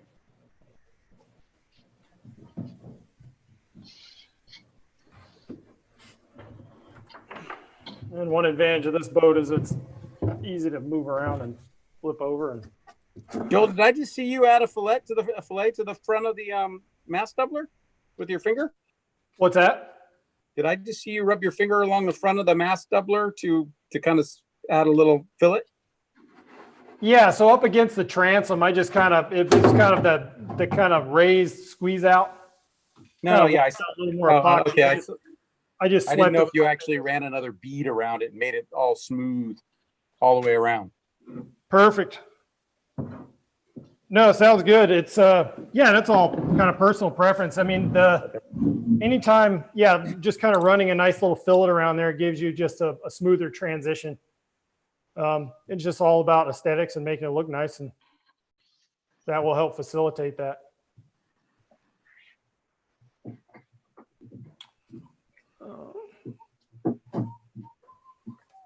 Yeah, because one thing too is, and mostly when I just swept it, it just makes it kind of just to smooth it out. Because any excess epoxy that you think you're going to have to get rid of, it's easier to get rid of when it's wet than having to go back in there and sand it out. Because everybody loves sanding. The best. Use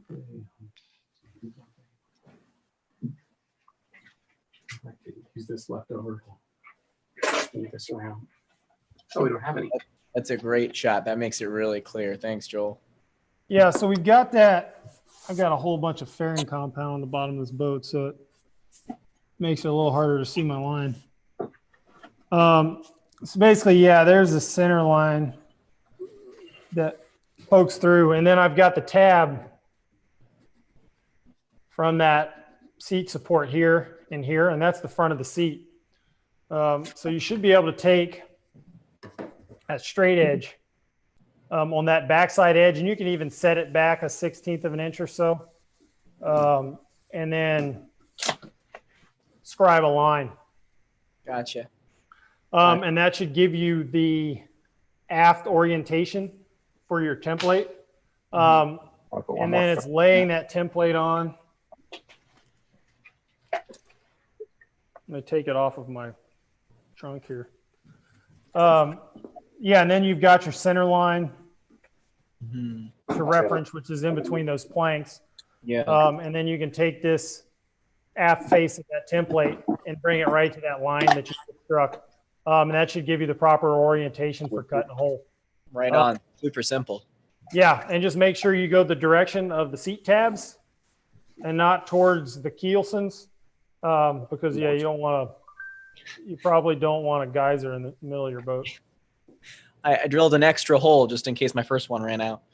Yeah, no, that makes sense. That sounds good. So then I'll do that, and then so before tomorrow, my goal is to I'll cut out the top hole for the daggerboard trunk, and then I'll mark as discussed, and then cut out the bottom hole for the daggerboard trunk. I will glue up the mast stem, and then I also need to fiberglass the cheek doubler, and cheek spacer on the side that has the writing. And then it looks like you guys also glued up the dagger board trunk with just a fillet blend or a thicker blend. And it looks like that was just the side that's already glassed on that. Just make it face the inside and then do the clamping like you did. I was watching when you put the template at the top to kind of keep the orientation from going screwy on you. Is there anything I missed or? Yeah, I think that all sounds really good. And again, I'm easy to get a hold of. So if you run into stumps, feel free to call me. Yeah, no, you are indeed, and I appreciate how flexible you are and all the support so far. It's been really helpful. So we'll shout if we need you, but if we need you, I think we've got it. I guess my question is in terms of tolerances when I'm cutting these holes out for the dagger board trunk. I know we want it to be kind of straight and true because then if the dagger board's screwy, we'll have a bit of a weird walk to the boat potentially. But I mean, what kind of tolerances? I mean, if I'm like a 1/16 of an inch off, I mean, it's not gonna, yeah. It's fine. Yeah, and again, it's with the trunk. I mean, it's hard to since you have that center line, you're going to have a hard time getting it so far off that it would have an effect on the performance of the boat. And you're just looking. You don't want to make it so wide that you don't really have much of a bearing surface there for you to go in and fill. But if you're a little bit big and you have a little extra space, it's not the end of the world because you'll be able to come back in with your fillet and then with your epoxy fills to get that to fill up any gaps. And that doesn't hurt either because it just allows a little bit more adhesive in there, a little more epoxy and helps get it just nice and snug when it's move home. Okay. Cool. Well, look, I won't hold you up. I think we might sign off. But I'll if I have any questions at the end of the night, I'll kind of wrap them up for you and shoot you an email either tonight or tomorrow morning, and then we'll just keep you updated as I work on here. Okay, sounds very good. Quick question for you, actually, while I've got you, I put the I dry fit the little tube into the 1 3/4 inch hole that I drilled.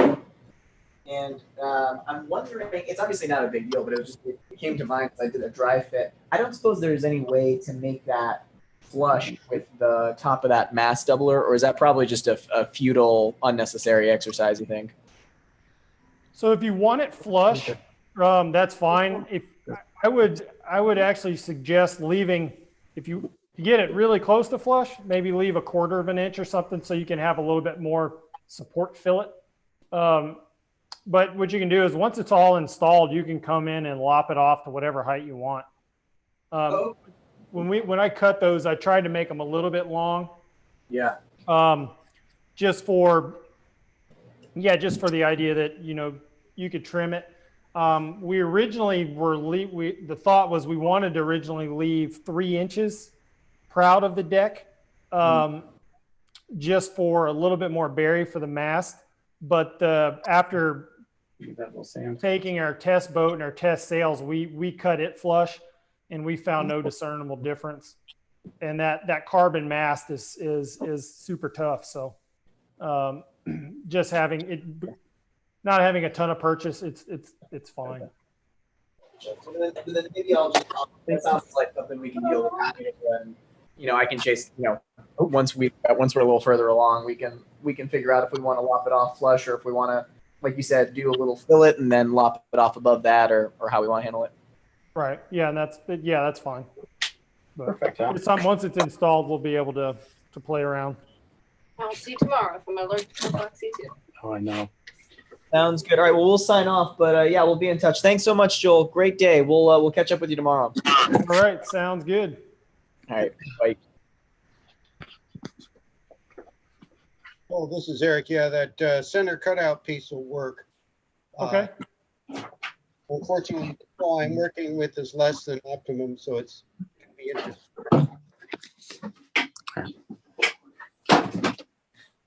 Thanks again, Joel. I'm taking off. See you tomorrow. All right, Stephen. Yeah, we'll see you tomorrow lunchtime. Thanks.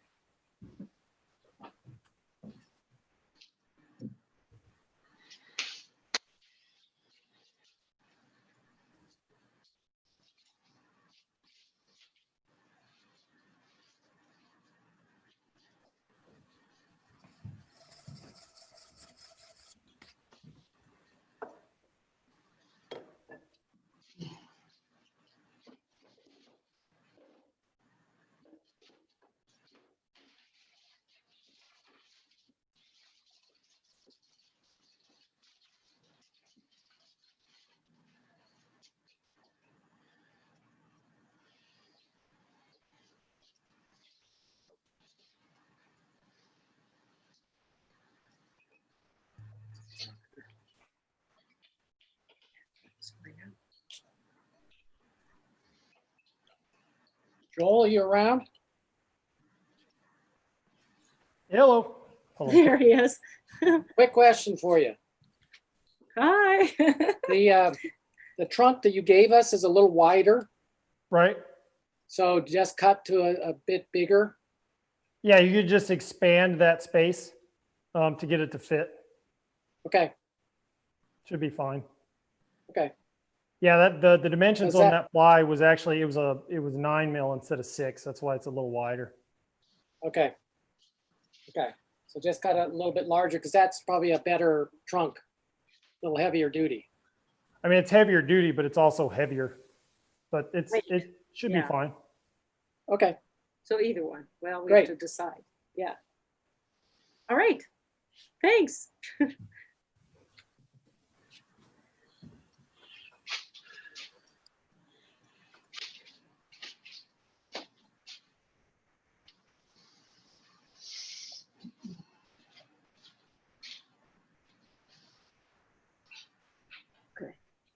hey Joel, one last question. Yeah, shoot. I've got enough goo to do the trunk. Fill it. Fillet sort of material, but it's glue the what is it? The trunk plug together. Would that be an okay thing to do? Yeah, if you've got enough already, you're saying you have some mixed up. Yeah. Yes. Yeah. Yeah, you can go ahead and use that. That's fine. Okay, good. Yeah, use it as you got it. Okay. Joel, are we supposed to cut the hole in the bottom of the boat before tomorrow, or On the are way. you gonna do that tomorrow? Yeah, so I've already got mine cut out. So for cutting that hole, because basically tomorrow what we're going to do is we want to fit we want to get our dagger board trunk fit in place just to make sure it all looks good, and then we're going to kind of pull it out and put a little fiberglass on it. Okay, okay, thanks.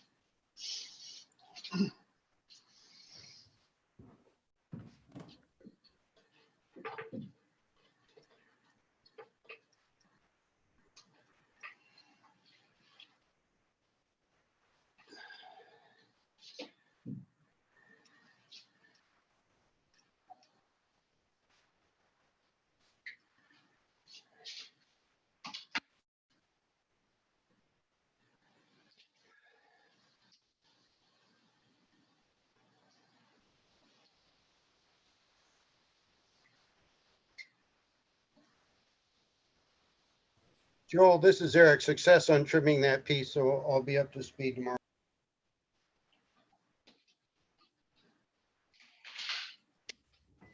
Sounds good. Yeah, I'm glad. Yeah, because that you should be extra reinforced because it's glassed on both sides.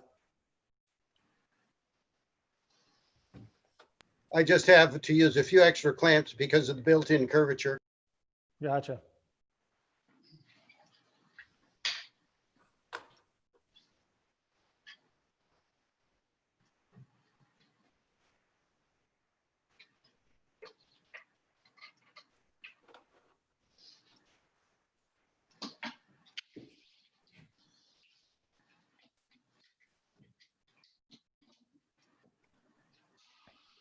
Cena, back so soon.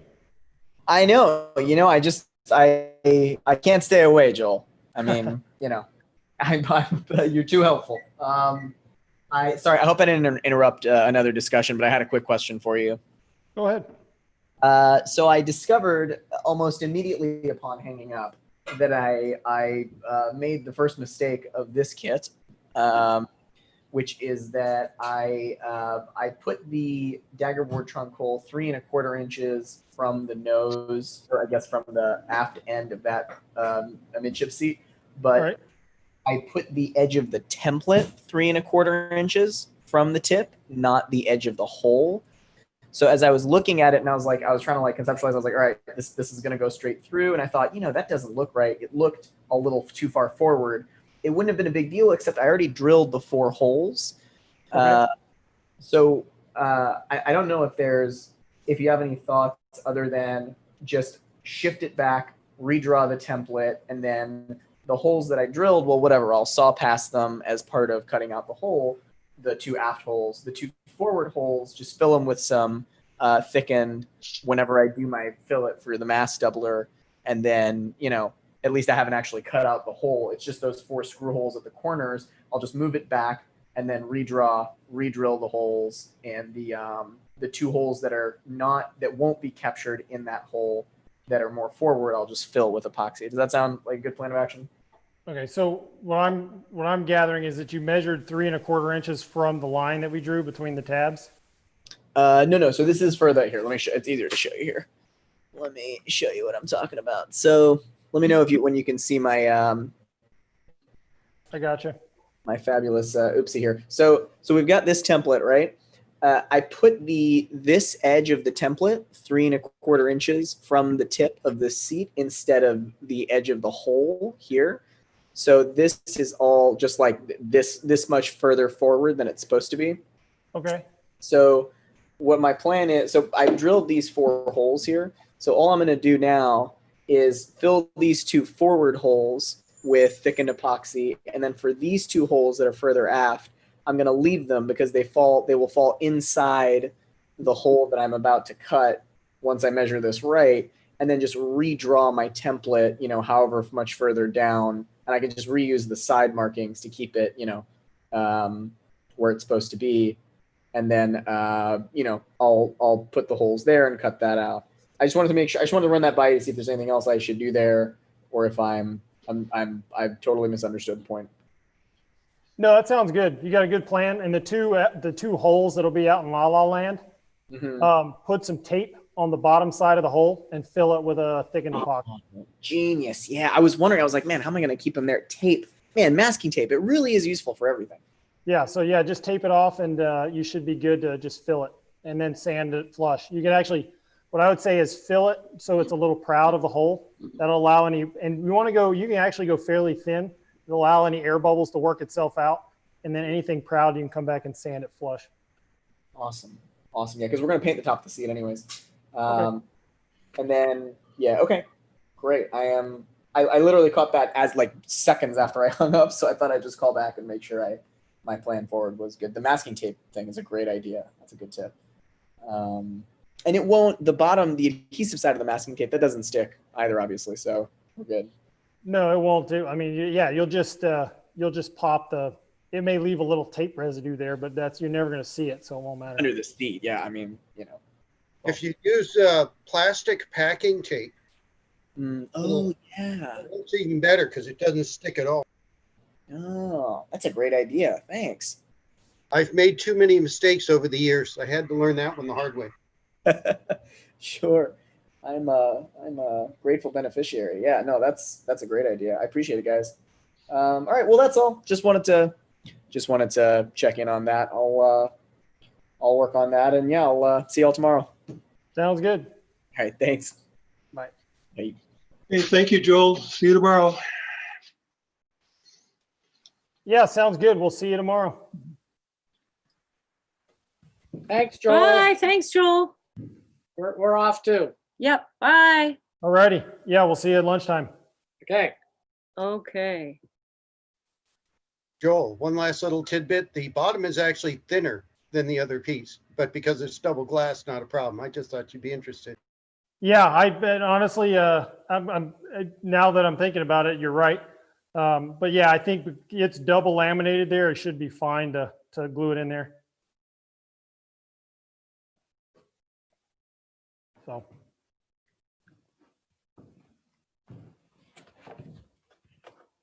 I'll go to gallery view so I can actually see it.